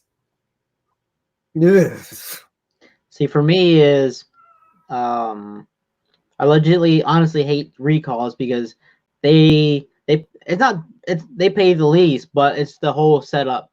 Pull it in, pop the hood, grab a battery charger, hook it up, hook our scan tool to it, go on the internet, boot it up, to the software, connect it, and then sometimes it won't connect, and then program it, and then it's like literally it's warranty. So we have to, punch in on the ticket, punch off, punch back on, punch off, write a story, and then if it's just a simple recall, they want a multi-point, so you got to put it all the way up in the air, put it back down, go ahead and park it, finish your story, finish the multi-point, and it's just a complete waste of time. And some of the like recently, I did a EBCM update on a Sierra, and 2 days later, it was for the a loss of vacuum assist on the vacuum pump while braking, and that failed. So he was like, "You guys did it. You guys broke it. Ever since the program." And I was like, "Sir, it's covered under warranty. Don't have to worry about it." It was a ticket written for me ASAP. Has to be in the shop right away. Literally was I walked in 10 minutes within being in the shop. The advisor was like, "What's going on with that truck? I need to know what's wrong with it ASAP." I said, "To be honest, you can wipe my ass with it because I have another car that has been here for 6 days. Finally got parts. That's an ASAP ticket for me. So when I can get to it is when I can get to it." And then when I finally did get to it, I diagnosed it real quick and ordered the parts. And he's like, his whole attitude changed, and got the job done, out the door, and at that it's done. But another thing I hate is, we live where it snows, and in the wintertime, when you bring a car in, snowed, you get snow water on you. You get ice down your back, your eyes, your mouth. And that's the worst thing. One of the worst things to ever do is work on a car that literally is just pouring down with dirty snow. Yeah, I would not want to deal with that. And then trying to open the door, and if it's been overnight and the doors are frozen shut. Oh, no, that we do deal with. We deal with ice. It freezes at night, but during the day it's going to be wet. Horrible. Well, for me, I have to deal with disgusting customers' cars that are legit roach infested, piss bottles. Yep. McDonald's that's been sitting there for the past 12 years. I do not miss that. That's another least thing that I do love, working on cars. Yep. More least for me, other than messing with the god awful wasp, it's when a accident happens out on the ramp, like a fuel line bust. That becomes a pain in your ass like you cannot fathom. You start getting mass diesel spills out on an active ramp, so many agencies get involved, and you are under the gun. Some I can clean up. If it's 55 gallons or less, I can clean that up myself, which sucks. I'm going to smell like fuel, but whatever. Otherwise, I have to call a number and basically give them the right information. They send the people out, and I have to sit there and supervise while it just looks like the EPA floods in. And it is just like, oh my God, I want to go home. I hate every bit of this. Then the reports come in. I just finished on an incident that happened July. I mean, oh my God. Which that ended up costing us, it was like $5,000 or something like that. All because 3 gallons of diesel fuel made its way into a storm drain. 3 gallons. I'm going, can we just say we didn't see it and let me do my thing? Nope.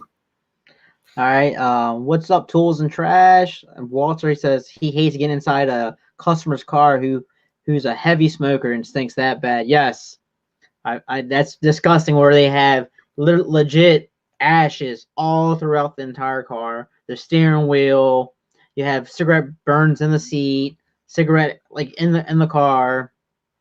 That's disgusting too. Yep. Zaphael is funnier when a baggage handler or fuel truck clips an airplane. I have not seen that one yet, but I'm waiting on the day. Everybody knows and they understands. You're going to see me outside throwing up. That's just from laughing so hard. Leave me alone. I'm going to die. That is not my problem. It's a horrible thing that'll happen, but I'm not involved whatsoever. It's going to be hysterical. It's going to be good. Ford Ranger Edge always gives me trouble. Mid-year fuel pressure spec change. Not gonna lie, I hate Fords and Euros. Yeah, Ford suck. Yep, I wasn't impressed at all with the new Ford Ranger. It looked to me, what was it? It looks to me, if you look at the front end, it's like they took a Chevy Colorado and a Toyota Tacoma, just had a little baby. And that's all it looks like. The front of, down the body line, it looks like a Colorado to me. The front end of it looks like a Tundra or a Tacoma, whatever. Yeah, I definitely could see that. It's hideous. Now, what's the worst thing? It doesn't have to be vehicle related. What is the worst thing you've witnessed or experienced at your job? I was changing oil. It was a cruise. I got in it, pulled it in, changed the oil, finished it, went to go sit inside of it, went to go close the door, and got stuck by a needle. Oh, hell no. Yep. Oh. Yep. I didn't know what the hell it was. I went straight to, the doctors, and for the next 6 months, blood work and all the whole 9 yards to make sure, and I had to take medicine to make sure I wouldn't catch anything. And she was diabetic, so it was one of her diabetic needles.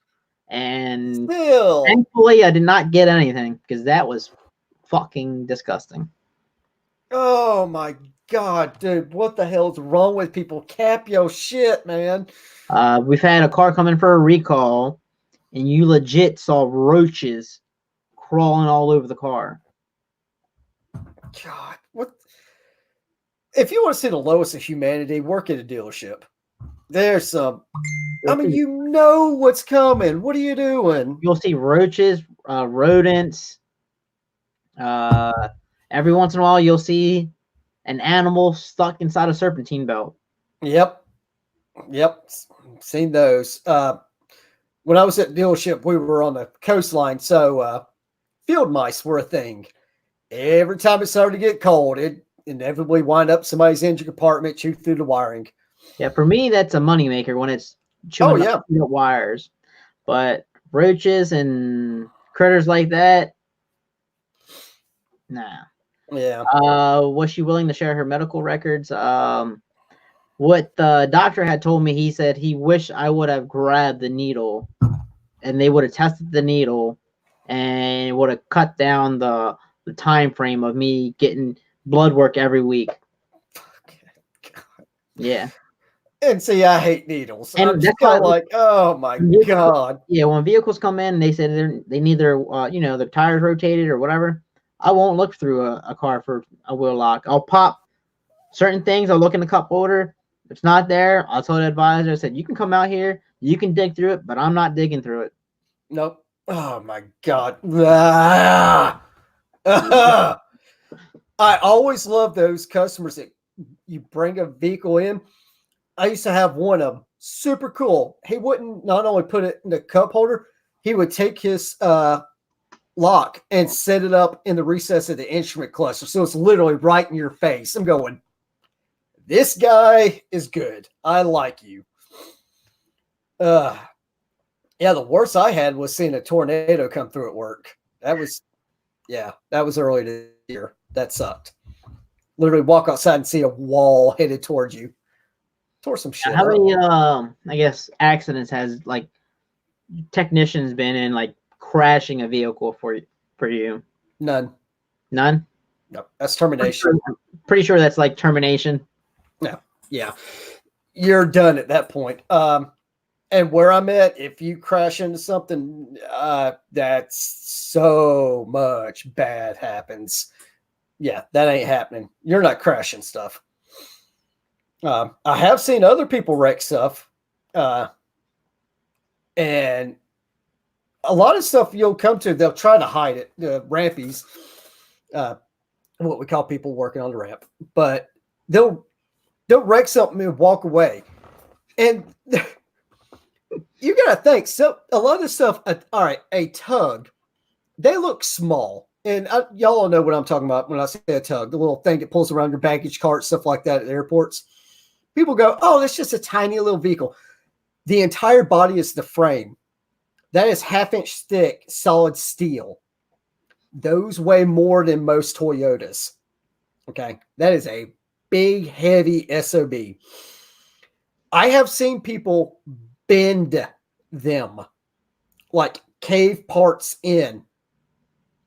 And we're like, somebody's dead. Okay. You need to understand this. Somebody died. They'll just walk away. We had them where we just found one of them. The axles ripped out of it and everything. Left. Of course, you ask them, oh, no, nothing. Oh, so 700 people are around here. An axle is ripped out.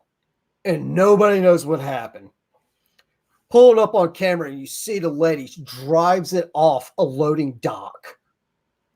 And gets off, looks around, kind of hobbles away. It's like, no, you're not only broken, but you're fired. No. What the hell? What was I going to say? We've had a porter parked car, backed it into a pole, dented it, got out the car, looked at it, closed the door, locked the car, went back up front, put the keys in the lockbox. The manager was like, all right, I need this, such and such. Figured out, saw that there was damage to the car, looked on tape, saw who did it, asked the guy, he was like, hey, did you crash this? No, not at all. Why are you lying? I said, I'm not lying. Yep. Look at this video. You even got out the car, walked to the back, saw the damage, and then left. It's stupid. I'm like, why lie? I mean, some people, they legit cannot tell the truth.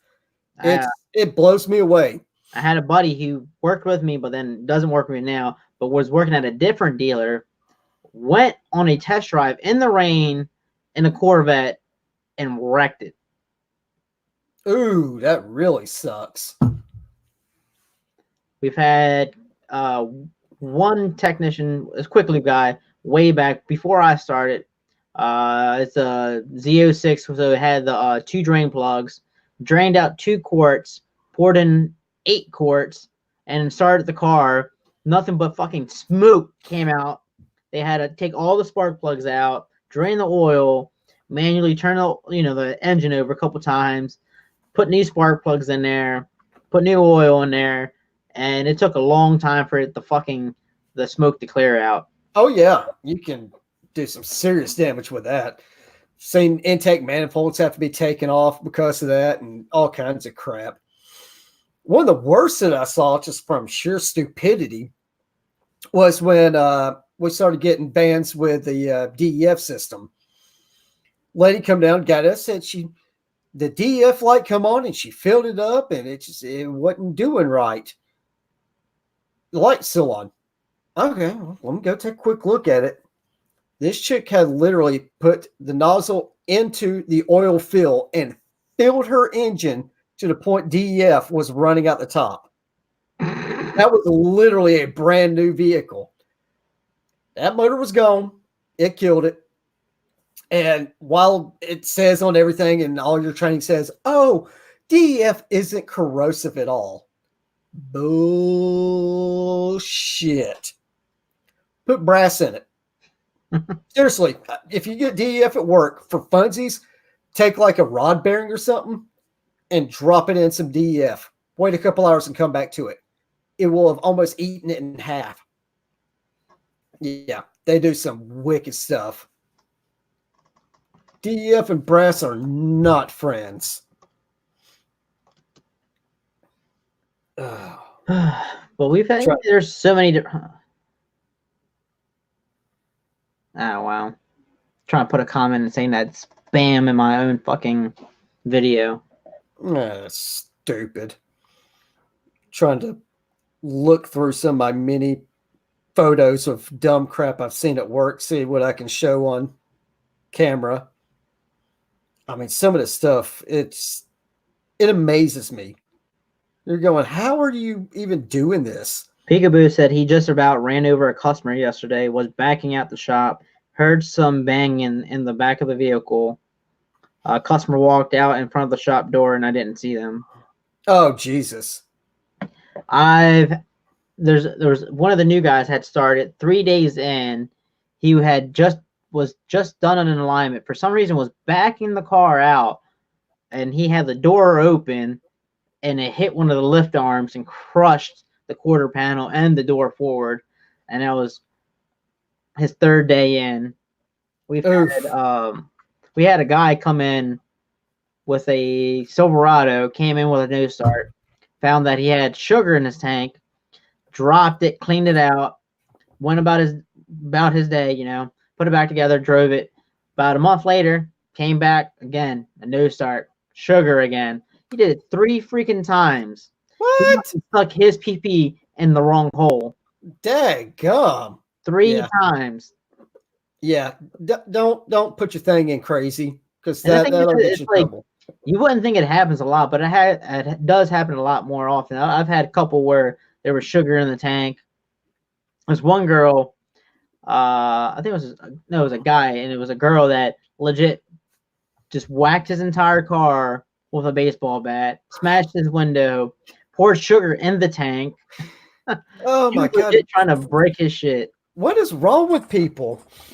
But I mean, like, here's one of them I might have posted on Instagram, but see if you can see when I pulled the valve cover off. Yeah, see all that gummed up. Yep. Yeah. I change my oil every 3,000 miles. Oh yeah. Yeah, that was absolutely. It's insane the stuff I see. That's like this engine job that turned into a total rebuild that I told you about at work. And then, I basically know what happened, why the brand new motor the guy put in blew up. Let's just say he's not exactly experienced is a nice way of putting it. He has all the procedures for replacing the motor from Isuzu. I gave it to him. I spoke with him. I told him, if you need help, call me. He has my personal cell phone number. Call me anytime. I will help. I don't know what all he did, but part of the procedures is the injectors, they come loose from the factory because it's a direct inject. So you have your line going through the cylinder head, meeting up with the injector, diesel. And so you hook everything up, you torque this down, have the valve cover off, and after your fuel line's torqued on your common rail, you torque your injector down. He didn't torque the injector down. And so basically from everything I've seen and reading where his buddy, he also had a friend at a dealership that pretty well tried covering up for him. Everything I've read, the only thing I can think of is the injectors were looser than hell. And when he fired it up and started driving it, all that oil between blow by at the injector. So you got fuel blow by, oil, everything just going down into the injector cups. It just caused a runaway. I'm just kind of like, good Lord. So what is, I'll ask you then, what is one of your idiot moments that you've had so far? Like, it could be small or big. For me, there's a lot of them. Which ones do I feel like a total idiot on? So I don't know, on Instagram I had posted did a cylinder head job on a HHR, had it all back together, put the coils on top in it, put it down, bolted down, put oil in it, went to go start it, and it sounded like no compression, and it sounded really weird at first, and I sat there for literally probably like 2 or 3 minutes, and like, fuck, didn't put the spark plugs in. Oh, Didn't put the spark plugs in. It was just, I was like, really? Slapped those in and it went boom, fire right up. And I'm like, Tony, you're such an idiot. We all have them.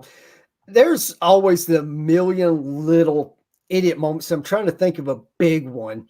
My one buddy accidentally didn't put the flywheel on. Oops. Yeah, that's a biggie. And he had just bolted it up, turned around, and saw the flywheel sitting right there. They had to take it back out. Well, he was able to at least put the engine forward and then reach around, slap the fucking flywheel on her and tighten the bolts up and then slap it together. But that was one of his big moments where he was like, fuck.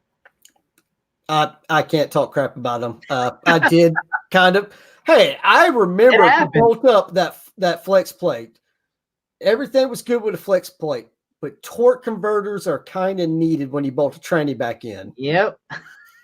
That was just one of them. All right, zip through. When I turned back at the table, I'm like, you dumb bastard. Fuck. Yeah. Had that happen. Ugh. I didn't tear it up. It happens. You just feel like a total moron. I was working on a Buick, and usually, in GM, they have 3 bolts on the flex plate.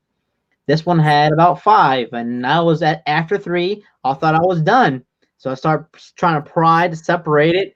I'm like, why isn't it separating? Like, there's no reason why. And then my one buddy, he was like, he's a trans guy, and he was like, oh, yeah, there's 2 more down there that you have to take out. Legit. Like, yeah, you're an ass. You could have been here like 10 minutes ago before I start fucking prying and told me that. The worst thing that I hate when I was doing a lot of actual vehicle work instead of the industrial I'm at now, I used to lose tools like no tomorrow. And I don't mean in the sense that people are thinking like, you lost 10 millimeter. No, I would just misplace. I'd be in the middle of a job and I'm going, I know I set my tool here. What the hell? I will look for a solid half hour or so, get mad, grab my backup, and then I'll turn around and it's literally sitting on top of the post on the lift right here in front of my face. I'm like, you son of a... Yeah, it never failed. Within the gap where you have in the lift arm, you can slide some stuff in there. Yeah, but I've had that happen. Yeah, it's just kind of like it's right in front of my face the whole time. And we have our work jeans have pockets on the side, and sometimes every once in a while I'll slip something in there and I'll forget it's there because I don't ever use it, and I'm looking for a tool like where the fuck is it, and it's right there. Man, I would love to have cargo pants at work. Oh my god, that would be glorious. Nah, the only thing that has like cargo pockets, stuff like that, and it's incredibly useful is our cold weather gear. It's basically a one-piece parka, if you can imagine. I'm going, but I'm in Georgia. I will die if I wear this. I wish I legit wish it was summer all year long. It gets old here. It gets old. I fucking hate being cold. I hate not being able to wear short sleeves and shorts. It's the humidity that gets me here. Just walk outside and it's just, it feels like you can chew the air. It gets rough. But it's going to suck for me with if it snows anytime soon with ice. Yep. See, I like a nice snow day here or there. Give me like a snow week and I'd be content. Once a year, just let snow here. I'll be happy. Which I don't think we got more than 4 hours of snow last year. So I'm enjoying my cooler weather. 50s, I'm happy in the 50s. I wish it was 75 degrees all year long. Oh, man. 75, yeah, it's still a little warm for me. I like my cold. 85 with slight breeze, I'd be even happier. Yep. What about 98? Yeah, I don't really care, to be honest. No, screw that. I'd rather sweat than freeze. See, not me. It's like I told everybody at work. When it's cold, I can put more layers on. But when I start pulling my dick out at work, people start getting offended, okay? I can't take clothes off. See, for me, is I'm moving around, so I get hot. Even with a hoodie, I'll sweat, and I just can't do it. I have to be in a winter all year. Winter, I'm in a t-shirt unless I'm going outside to go grab a car. Then I'll grab a hoodie or a jacket. Yep. And see, I primarily wear a hoodie at work during the wintertime myself. But the thing that I hate, I'm also a horrible sweater. You're leaning over, and I'll have my glasses on or something, and it's just pulling up sweat. You're going out, shake them out. I can't see. Yeah, that irritates the crap out of me.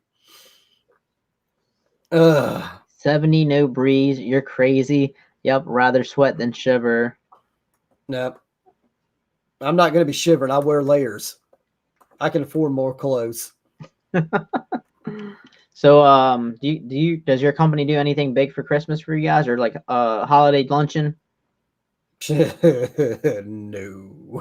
We get a small luncheon, pretty much like last year was what's that barbecue place? Mission Barbecue. They pretty much did that for us. That's cool. Yeah, no, for us, it's everybody's traveling, everybody's buying, everybody's doing everything. So for the airline industries in general, it's go time. It's our time to shine. And so it's one of those from about Thanksgiving until January the 1st, no vacation is authorized. If you're out sick, you better come in with a doctor's note. Nobody's going home. We are all rocking. 6-7 day work weeks, long ass hours. Overtime? Oh, yeah. Yeah. Or is it time and a half, or like double time, or whatever it is? Time and a half for every hour over 40 is time and a half. Which, I mean, it's great money, but after a while, you're just kind of like, I want to go home. Just want to sleep. Yeah, that's hence the bags under my eyes between lack of sleep and high stress right now at work. Like I say, when they threw this job in my lap, I'm going, this is not what I needed. It is quite literally one of the biggest jobs of my career. It's going to be a total pain in the ass. That sucks. I mean, like, I legit wasn't happy that I had left all those vehicles there, like unintended, not wanting to leave them behind, but it is what it is for me. Yeah, I mean, you can only do what you can do. Yeah. You had no control over that. Nope. And I was like, man, it's not even like a cool story to tell anybody how. That's always the worst.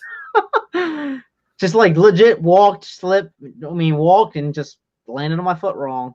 Yep. That's what I always say. I'm just kind of like, just tell, like, lie for me. Just tell somebody I did something awesome, Somebody was about to get hit at the ramp and Chad dove and tackled them off of the tug and saved their lives. Nope, Chad's out because he turned around wrong and kicked the hell out of his shin. And I did that about a month ago. About broke my leg. Yeah, I think a guy, one of my buddies, he was doing a cylinder head job, and somehow it had slipped out of his hand or slipped off the bench, and he went to go grab it, and the head gasket was still attached, and he grabbed the head gasket and yanked at the same time, and that's like a cut right through his hand. Oof. Yeah, a couple months ago, we have tow behind big AC carts. Think like a housing unit size AC unit, but it's just powered by a diesel powered generator.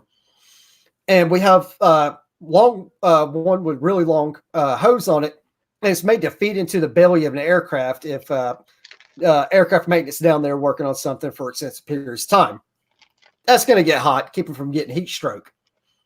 They were in the middle of a critical job, could not stop, and the thing locked up. It died. I'm freaking out, trying to keep them from suffering. I ended up having to go get another one, switch the hose out. I have everything hooked up. Well, the tow bars on them, they're huge steel channel. In the rush, in my stupidity, I mean, I get everything hooked up. I turn to run, and I literally throw my leg like I'm running, and my shin catches that freaking tow bar. I buckle over. My other shin hits the tow bar going down. Scuff my hands all up, catching myself. Get it back to the shop. I got blood leaking out both legs. My hands skinned up. They're like, what the hell? I'm like, I tripped. I want to tell an awesome story, but I tripped. That's crazy. Yep. Supposedly back in the day, one of the old, like way before I ever started, the old service manager got shot right in the face. Pow! Survived. Ooh. Survived. I don't know how, but survived. Oh, God. I'm like, yeah, I work in the hood, I guess. Yeah, screw that. That was me way before I ever started, so. Yeah. Back when I started at Ford, they told me that the guy's job that I took, he committed suicide in his truck behind the building. They went home for the weekend. Apparently, he didn't leave. He just domed himself. And when they come back, they found him back there. Ugh. Some messed up stuff.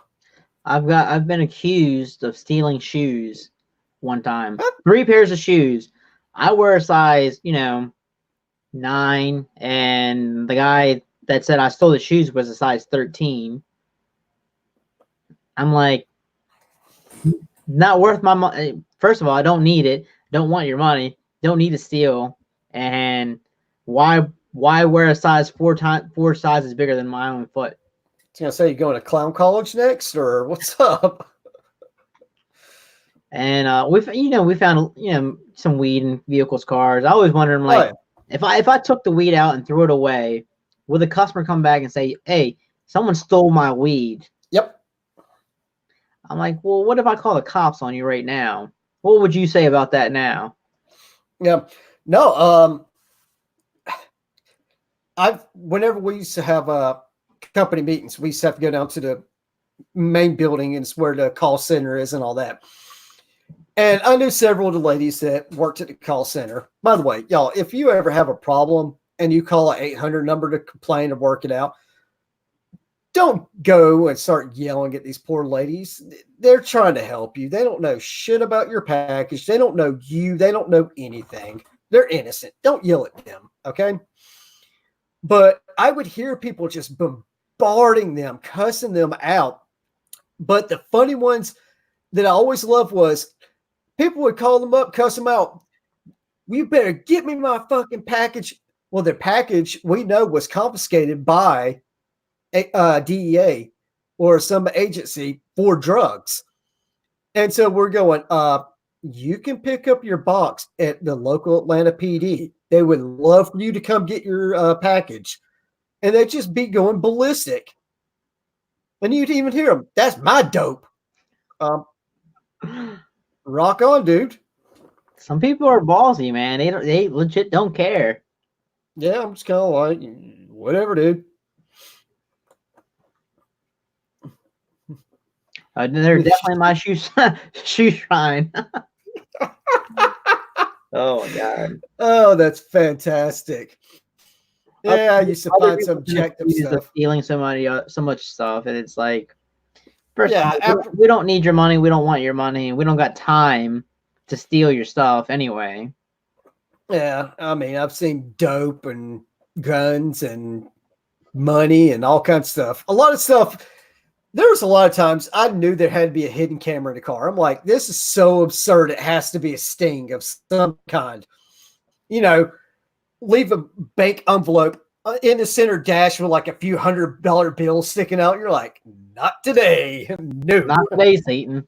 And, like, to be honest, there's more and more cars now that come into, for service that have the dash cams on. Yeah. All those other things already on, waiting, watching you. I legitimately, I have nothing to hide, so sometimes I'll leave it on, but sometimes I'll just click, turn it right off, and go about my day. And they don't ever say anything about it. So, but yeah, it's stupid. I mean, I don't know. I'm just waiting on that to become a standard feature in cars now. yeah, camera mode. Well, that, and then them try saying, oh, well, you know, now we're going to have it where your insurance company always has access to it or something like that. I mean, my insurance company, they even tried talking me to having one of the OBD plug-in GPSs for a better rate. You can stick that rate up your ass. You're not knowing what I'm doing. Yeah, I think they gave that to my wife for her vehicle. Yeah, no, I'm good. And actually, there's an app where you can turn it on and it'll follow you how you do for, like you said, for cheaper insurance. Which I've had one where a customer was complaining with that his battery kept dying overnight, and it ended up being his, his drive. It's called a DriveWise, and he had it plugged into the USB port. It took a shit and it was draining the battery. Huh. And he was like, "It can't be that." I'm like, "Yeah, it can." There's a draw on the meter. Unplug it. It says 0. Plug it back in. It says a draw. Send it to your insurance company, and they'll replace it for free. I'm pretty sure, and then you can go about your day about it. Yep. He never came back for a dead battery after that. I always love the customers that tell you what is wrong with their car. You know, my transmission definitely needs to be replaced. It's doing this, that. Well, I found you just have, like a foul spark plug or something. Where you come up with transmission, I'll never know. Or, ain't that covered under my warranty? No, bitch, you ran over something. You ran over something and you fucked it up. It's not covered under warranty. You sure you don't work in Georgia? I don't know. It's the craziest stuff ever. They'll be out, 20-some thousand miles out of their warranty. That's covered. That's BS. I ain't paying for that. You guys got to pay for that. We didn't break it. We didn't. You did it. Well out of your warranty. And then, like, my favorite is when there's an engine issue and we'll ask for warranty receipts for it, and they go down to her cousin's, hole in the wall shop, and legitly every 3 months, it's changed their oil every 3 months, but it's legit every 3,000 miles, or like it's so outrageous where we know it's fake receipts, fake, ROs on there. I'm like, really? Like, pop the valve cover, sludged up. There ain't no way you just got your oil change done every 3,000 miles for the past 2 years. It's just no way in hell.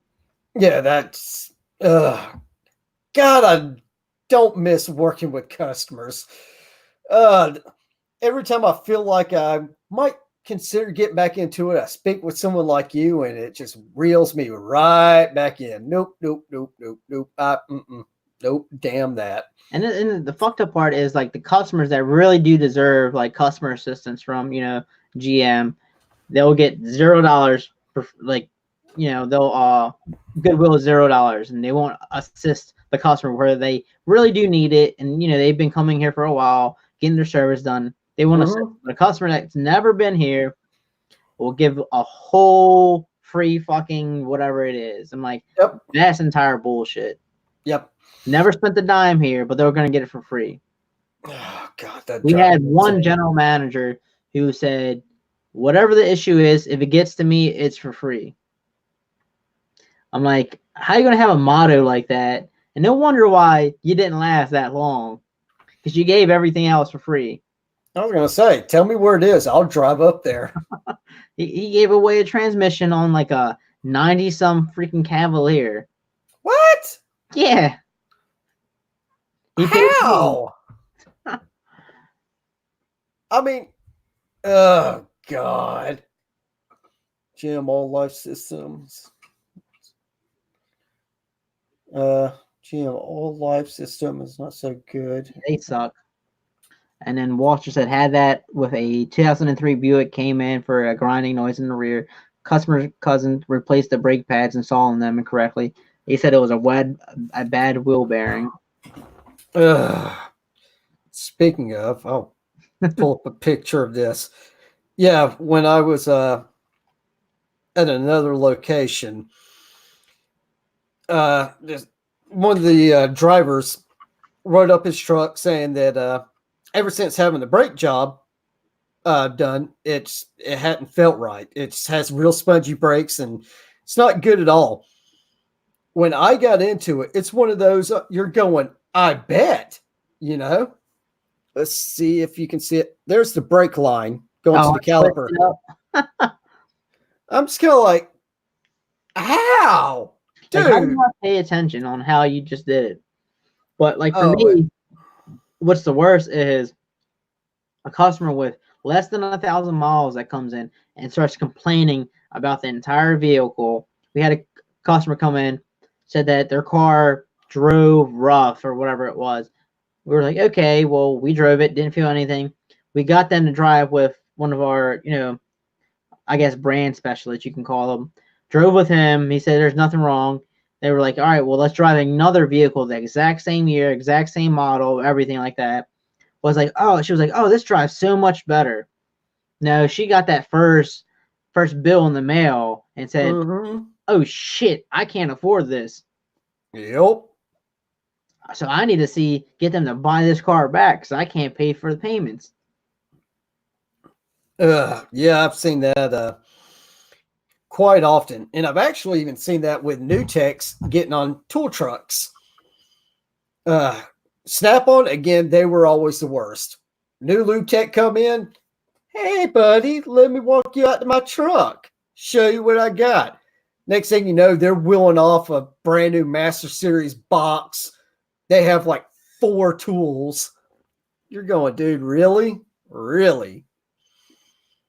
Yeah, that always just drove me insane. Start cheap, work your way up. Yep, I mean, I agree with you that way 100%. Well, I mean, it's like my little old Snap-on single bay I have over here. People, oh, you'll never be able to afford that at a reasonable budget and da-da-da. I got that for basically a meal. Old guy, he was retiring out, and he was like, $20 is yours. I mean, the slides are jacked up, stuff like that, but $20. Took it home, quick shot of paint. It's a good little home box, But I think about stuff like that for new techs. I'm waiting to find out about a new apprentice I might be getting at work. If he shows up, he has garbage, I'm just going to give that to him. All right. What's up, Bearded CB? And what's up, Joe Smith? Jack Auto, he said, I hate a dealership. They want you to tear down an engine or a transmission to inspect, but you already know what it needs. A new motor or transmission is a waste of time. Yeah, especially with extended warranties that come in. And they want you to tear it apart, see what's point of failure, waste your time. It'll take them 48 hours to come out. And then when they do come out, they figure out they need you to do something else. I'm like, first of all, I'm not getting paid extra for doing these things that you want. The one guy wanted me to drain the transmission fluid, inspect the color, inspect everything in it because there's no dipstick, and then put it back in and then road test it. I'm like, are you paying out of pocket for me to do this? Because the customer sure as hell is not fucking paying me to do this additional work after the 1 hour checkout that they've already exhausted. Yep. Again, I'm glad I just show up. I get vehicle. I diagnose vehicle. I order parts for vehicle. I fix vehicle onto something else. That helps a lot. Granted, there's a lot of BS paperwork I have to deal with in between all that, but still, I don't have to deal with customers. I've had a Malibu with a 2.5 in it sit in my bay for about over a month. I tore a customer authorized teardown, tore it all the way apart. Extended warranty came out, inspected it, didn't cover any of it. Said, nope, we're not paying, we're not participating. Customer was like, you guys are going to put it back together. I said, no. The time that you paid me was to tear it down, to inspect, not to reassemble it. Made a shit show, and then ended up they caused the scene to the point where the shop covered me for tearing it apart and made them only pay for the 1 hour checkout. I got my time, which was like almost 8 hours, and then ended up I had to put every single part that I took apart and put it in a box. Oh yeah, yeah. That's kind of trunk. Yep, that's kind of like what I'm dealing with at work right now. It's just like, oh my god, and I've got to put this crap back together.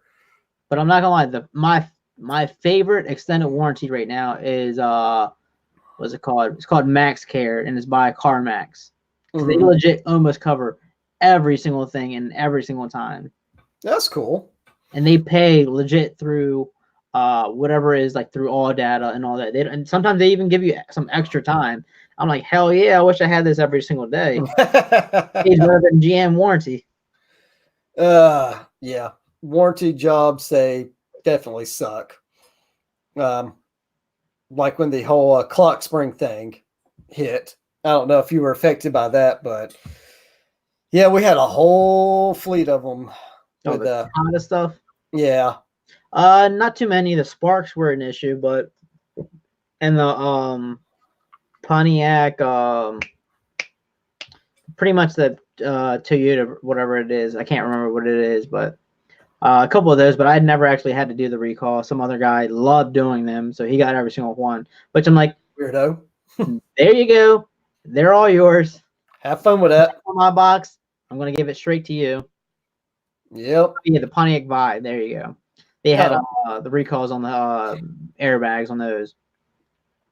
Yeah, the Mercedes had the airbag recalls, which not looking forward to. You were talking earlier about learning the new stuff. The new Mercedes Sprinters, oh my God, there's so much new stuff on them, and I'm going, I don't wanna. This is a terrible vehicle for us. The radio now, it's basically like a sideways iPad, and you just scroll through it with your fingers. The navigation, we now have lane assist. We now have all of your departure warnings, stuff like that.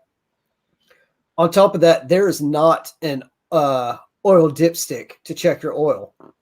You do it with the laptop. Yeah, that's a lot of like Mercedes, ain't it? Yeah, it sucks. I hate Mercedes.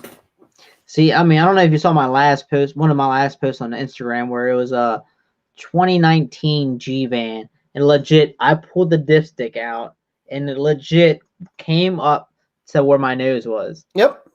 And I'm 5'4", so that's pretty much 5 foot dipstick. Yep, that sucks. But yeah, I was like pulling it out. I was like, where the fuck is this shit gonna end? Well, like I say, the Mercedes, you don't have a oil dipstick. You don't have a trans dipstick. There is not a dipstick on the vehicle, period. It's kind of like, I don't like that at all. Yeah, like the Camaros, they don't have a trans dipstick. A lot of vehicles don't have trans dipsticks anymore. Really? That's dumb to me. And then the fill hole is right next to the converter, so you know it's hot as hell. Mm-hmm. So it's a bitch to fill it up and a bitch to drain it. Yeah, at least it's not like the Fords, and now, of course, Sprinter, same way. You drain and fill from your trans pan.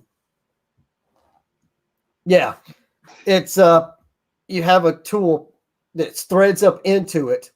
All right, it's basically like a long bolt that goes up inside your trans pan with a set screw in the middle. You'll take the large bolt out to drain it, put it back, take out the set screw, screw in a little adapter to a pump that pumps fluid up in your pan. And while it's running, they say you'll know it's full when you take when that set screws out. It'll just be a slight trickle because it should be top level with that large bolt you stuck in because there's a hole going through it. I'm like, that's a bad system. I don't like that. I don't like that at all. But then again, the Mercedes Trans is going to end up dying inside 100,000 miles anyway. So what's it matter? It'll die within warranty though. Yeah. Actually, no. Mercedes has a really shitty warranty. Usually it's 30,000 mile. I think GM now is 60,000 miles. Yep. It's I think Hyundai is the only one that still does. I think 100,000. they might be. What's Chrysler up to? I don't know. I'm not too sure. Because they were 100 at one point, but I don't know. But Yeah. so for you, all you guys that are already in here, I am planning on doing a couple giveaways. Waiting for one to come in the mail. Didn't expect my foot to break, so that was another shortcoming. So I got one thing from the box cleaners that I will be giving out. Cool. One thing from Also Tools. What I love about Also Tools is I reached out to them and said, hey, is there anything other than just a 10% discount code? I want to buy something for a giveaway. And they're like, you know what? Don't worry about it. Pick an item that you want to give away, and we're gonna give it away for you. Just tell us whoever wins, whenever the contest is, and give us their name, address, and we'll ship it out to them directly. Nice. And I believe so. I'm gonna do the also I'm gonna do the toolbox. The box cleaners, and I'll probably do a toolbox widget giveaway soon. Yep. I appreciate my widgets I got from you, by the way. Yeah, I want to see how the angled ones are going to be, because I have one that I will be giving away, and hopefully it goes to someone just like you that are in like a heavy line, like big ass wrench fucking type deal shit. Angles I want for regular wrenches. I tried using the straight ones for regular wrenches, and I don't like them, to be honest with you. It's a why.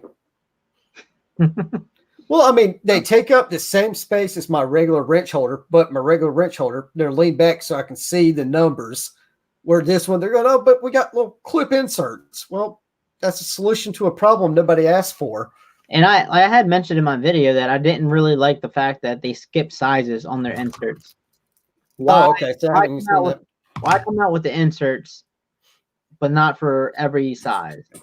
Yeah, that doesn't make sense at all. Yeah, like I said, the ones that I got from you, I use it for my oddballs and my larger wrenches, stuff like that. I will say it will absolutely hold an 1.5 inch wrench.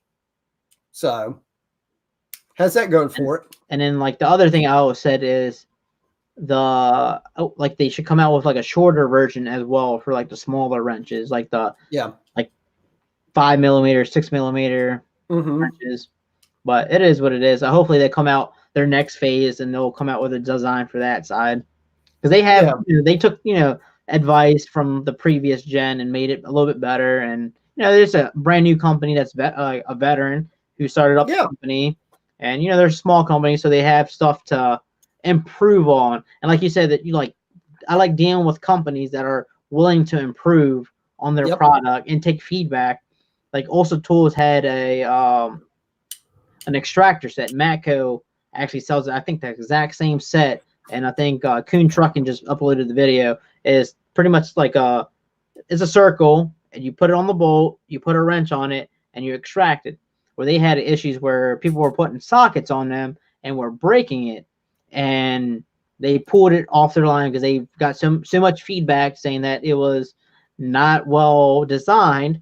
So they were like, okay, we're taking it off, and we're going to come back with another design in the future that is going to be a lot better. Well, that's cool. Instead of leaving it out on the market knowing that it's a POS. Snap on. Yep. But, like companies like that are willing to take your advice and feedback are legit good companies. Yeah, exactly. You sell every tool manufacturer sells a crappy tool, no matter what. Absolutely. What it is. But if they can come back and say, hey, we messed up, let's pull it, redesign it, and bring back a 2.0 version, which I would, 100%, would love. Yeah, absolutely. And I mean, I'm all about giving people second chances. If you own it, you say, this isn't good, we want to fix it, I'll be more than happy to try it again. You got any smaller channels that you love watching so far? Yours? I have Cali Auto Tech. He's made a few new videos lately that hopefully he'll continue to make some out. So hopefully everyone will go check his videos out and make him come out with some more content soon. Yeah, I'll check it out. I don't know, man. Here lately, I haven't been able to YouTube very much. I mean, it's just go, go, go. And here's the thing, too. I don't watch a lot of industry channels. I mean, there's only a handful or two, that I watch. And it's not the fact that I don't like some of the other channels. It's that I deal with this crap all day long. Some days I don't want to mess with it. And I also go through phases. Some days I'll want to share my experience or chat with people, or like, you're a good dude. We think a lot alike, so I don't mind chatting with you. But some people that want to get into it, I can't take it. But like, I have a nerd side of me. I like watching stuff like Linus Tech Tips and stuff like that. Oh my God. Reed Joe Smith, he is hilarious. He almost got me the one time on the Maintenance Man channel.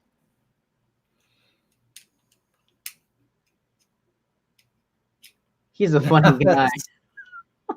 I'm not even going to try to pronounce the whole entire name on here. But yeah, definitely, I understand. Like, sometimes I work till 7 o'clock at night, and I just don't have it in me to start filming sometimes, and it's too much. I have a wife, I have a kid, I have personal stuff that I love to do as well, other than being on YouTube and watching other people's channels. And sometimes that's why for a while it was just weeks on weeks where I wasn't able to post a video, and it is what it is. But I do love being on here and chatting with everybody and get to know people. Yeah. Know people throughout the whole world now. Like, people all throughout the United States. Then you got, Junk from Work, who's from Canada, that we just love to talk to. Oh, Canada. That's what it's all about. So, I mean, like, it's definitely a good ride that I've been on so far, being on here. Yeah, I mean, it's a fun hobby. That's what it is for me. It's a hobby. Now, I'm going to throw a curveball your way. What is it that you like to do for a hobby that is not YouTube related whatsoever? To be honest, I used to love playing sports, but with, my daughter, family, don't really have the opportunity to do that stuff anymore. Yeah. And way back when I was in high school, I'm not gonna lie, I was addicted to playing Call of Duty. Addicted. Oh yeah, COD player, huh? I have I have a PS4 now. I recently bought the newest one, so now I'll probably be playing that since I'll be home for the next 4 weeks. Boo, PlayStation, boo. Well, Xbox for the win. But if you have the game, you could still play through the cross platforms now. Really? Yep. I have an Xbox One. Yeah, through Activision, you can doesn't matter. You can even play with PC. We might have to get each other's gamer tags. Yeah. I'm not able to play often, but I like old school games. Like I play on the old N64 a lot. We have Crash Bandicoot. We love playing Spyro. Yep. Spyro. What's it called? I had Banjo-Kazooie. Mario Kart. We have the Smash Brothers. I love that. So you got a 64 also? No, we have the Nintendo U or Wii, whatever the fuck it is. Oh, okay, the Wii thing. Yeah. Okay. Yeah, no, I've got the original Mario Kart and the 64. Yep, Mario Kart 64, and I've been busting out the Zelda 64. I love. I'm not gonna lie. My favorite player on like Smash Brothers is Kirby. Kirby was awesome. Sucking the motherfucker, turning into him, and then fucking beating the shit out of him. Nice. Yeah, I haven't seen that one. He said, Alex from Tools and Trash said he likes watching porn, 4K porn on his spare time. And then Jack's Auto says he likes the diagnostic videos like Scanner Danner. I still watch. I like watching Scanner Danner. Mario Super Diagnostics. Love watching his channel. Cody's Auto Diagnostic. There's a couple diag channels I love watching out there. Yep. Spyro the Dragon. Joe Smith said hobby BDSM with strippers. Nice. But let me go grab a beer and I'll be right back. All right, Spyro the Dragon. I love that. My wife got me on a game called Beat Saber. I don't know if you ever heard of that. Pretty much, you have two wands in your hand, and you're like playing the fake drums and smashing these boxes and like with arrows up and down, left, right. Pretty intense. But so definitely be keep an eye out on the future. I'll probably definitely do the giveaways on live channel since we've got a good turnout. I'll probably have Everyday Fleet Tech, or if one of you guys want to join in. I don't know if Alex has some time to hop in on here right now. You did DIY. At the time I didn't really know about Super Saturday. I would have loved to go. I think it was up like in New Jersey, I believe. Super Saturday. And they actually have one in Maryland, I think, and coming in March. But the tickets are all sold out.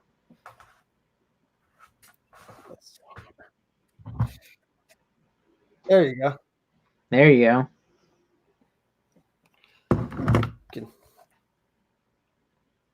If you're ever into OG games, I'm the guy. See, I never actually owned one. I always over family members that had the game. Oh, you're that guy. Gonna come over and erase my spot, put in your dumbass name. The first system that I actually owned was a PlayStation 1. Yep, had that. Had PlayStation, PS1, and instantly got Resident Evil, which I still love that one. But this still beats all. Yeah, 000. I remember that. Was that GoldenEye? Oh, yes, sir. It's absolutely GoldenEye. Is there any other 007? Here lately, one of my wife's game is Diddy Kong. Yeah, that was an awesome game. That's usually our routine. I work incredibly late. My wife, she's also a night owl, so she has her side business. And when I get home, the kids are already down. They're asleep. The wife, she's finishing up her evening. I grab a beer. We sit down and we'll play a good hour, something like that, something together. Do that before it's time to wash up, hit the bed. See, it's a back and forth. Me and my wife I'll win a couple games and then she'll toast me in the next couple games and it'll go back and forth, back and forth. It's a good time. Trash. Yeah, that's what I like. Oh, Sega was dope, but N64 was revolutionary. Yep. And then what was the next one after that? Dreamcast. Yeah, I thought that kind of sucked. And I think that was the one with the controller, and you can actually watch the video in the controller. I don't remember. I remember when it came out, I was like, yeah, this sucks. I don't want it. Sega was dope. Yep. I don't know what. Now, Callie, I had the Sega. Then it went Sega Genesis, then Sega CD. A lot of people don't know about the Sega CD. Nah, I can't say I can remember that at all. Oh, dude, that was revolutionary. That, I think, was the first popular system that took a CD for games, and it just like blew everybody's mind like space age shit. I don't know what the Commodore VIC-20 gang is. Oh, God, you're going way back, dude. Of course, Joe Smith would go to the Commodore. Probably before I was born. Yeah. But actually, the Sega CD, one of the top games for it is one of them that, like, Tipper Gore, Al Gore's wife, lobbied against it in Congress. And, I mean, it caused so much outrage because of the gore. Yeah, pull it up on YouTube. Nowadays you would laugh about it, but it was so bad. But at the time it's like, oh my God, I can't believe this. It's a trip. That's the good thing about getting older. You can afford to go out and buy the dumb shit you had as a kid and wish you still had. Sega Master System, NES, SNES, PS1, 2, NES, 4, Super NES. Wii U, C64, Sega. Peekaboo, I want to come to your place. Jesus Christ. You have enough hours for all those systems? That's actually my end game. I'm going to have all of the systems. See, I don't know, when you were in elementary school, what was that game that we played? It was Pioneer or Oregon Trail. Oregon Trail. There you go. Hell yeah. We had Oregon Trail. When I was going to school, we first got computers in, and it had the 4.5 floppies back when they were actually floppies. And we were learning DOS prompts. So you learned by Oregon Trail. I still remember that shit. I wonder if I could try to find it and download it and play it. Oh, you can. It's out there. But yeah, I mean, and everybody ended up dying because we all just want to go and hunt and shoot shit. That's all we want to do. Just like overload everything with meat. You've died of scurvy. But hell yeah, pop that disc in, C:// Oh, yeah.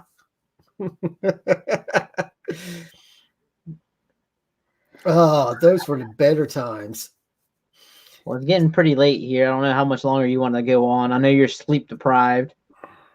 I stay sleep deprived. No, were you wanting to do those giveaways tonight or later on? Probably later on. I'll have you on again and do it because I want to be able to get at least one of them in here. And okay. I don't know where the toolbox widget one is. I would definitely give it away, but I don't actually have it to know exactly what I have in it. And then I have the what's it called, the toolbox cleaner, and I don't actually have that. It should be here Monday. So I'll probably do the giveaway maybe next weekend. Sweet. No, so I'll definitely have you on board if you're not working. That's gonna be the key. I'm actually going in tomorrow. So yay, Sundays. But you're not going to what, 3 o'clock at night?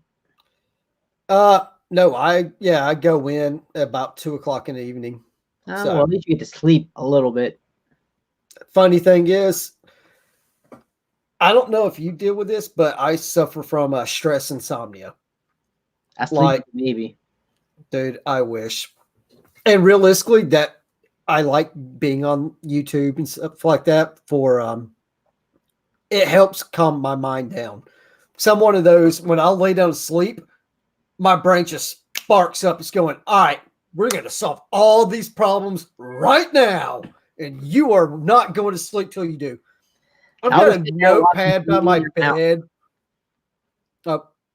I have to have like a small dim lamp by my side of the bed, a notepad and all that. And it's what I do because I'll lay down, and it's one of those.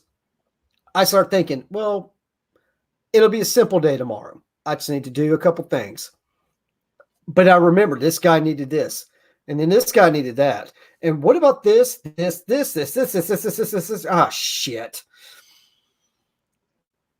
Yeah, I try to plan my days out for the next day, but every time I plan it, it never, ever happens.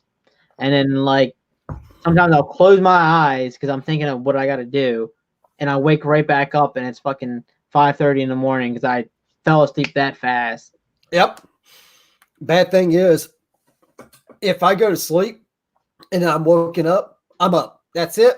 I can't go back to sleep to save my life. I'll hit the snooze button about 8 times. I can't. And here lately, my oldest, she's in that phase. She's definitely a daddy's girl, but she's in that phase. She has to tell me everything. I'll finally get to sleep after about 4 o'clock in the morning. Dad, what? I'm getting some water. The fuck do I care? You walked from your bedroom into my bedroom to wake me up to tell me you were then going to walk to the kitchen and get your own water. I'm going to murder you. Of course, I can't say that.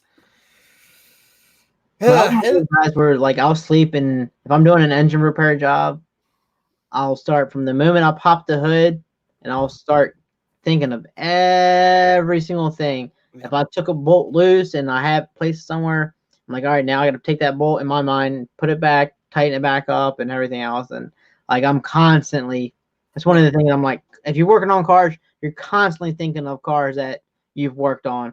One buddy was like, he had went home and he was like, damn, did I tighten that drain plug? Oh. And the car was still at the shop. So in the morning, he's a little bit huskier, and it was already parked outside in the lot. And he was like, hey, man, Tony, can you do me a favor and crawl underneath and see if I tighten it? He was like, I know I did, but I was about to fall asleep, and it just, boom, drain plug. And it was like, I was like, all right, I got you. Sure enough, it was fully tight. And I'm like, man, we all of us are like that. If you work on a car, you're constantly thinking of the jobs that you've recently done, and what did I do? Did I miss any single thing? Did I put this piece there? Put that piece there? Yeah. Or if you're diagnosing a car and you haven't diagnosed it at the shop, that's something you're thinking about right before you're falling asleep. What do you have to do to figure out how to fix this car? Yeah. Later, Mr. That's one thing that we've addressed at work. I mean, it's no secret. I'm going through management training. I've spoken with my senior manager and a lot of other people. I know my flaws. I have many, but one of them is I typically overanalyze things. And so it's something I got to work on. It sucks, but it is what it is. And so, yeah, it causes things like insomnia.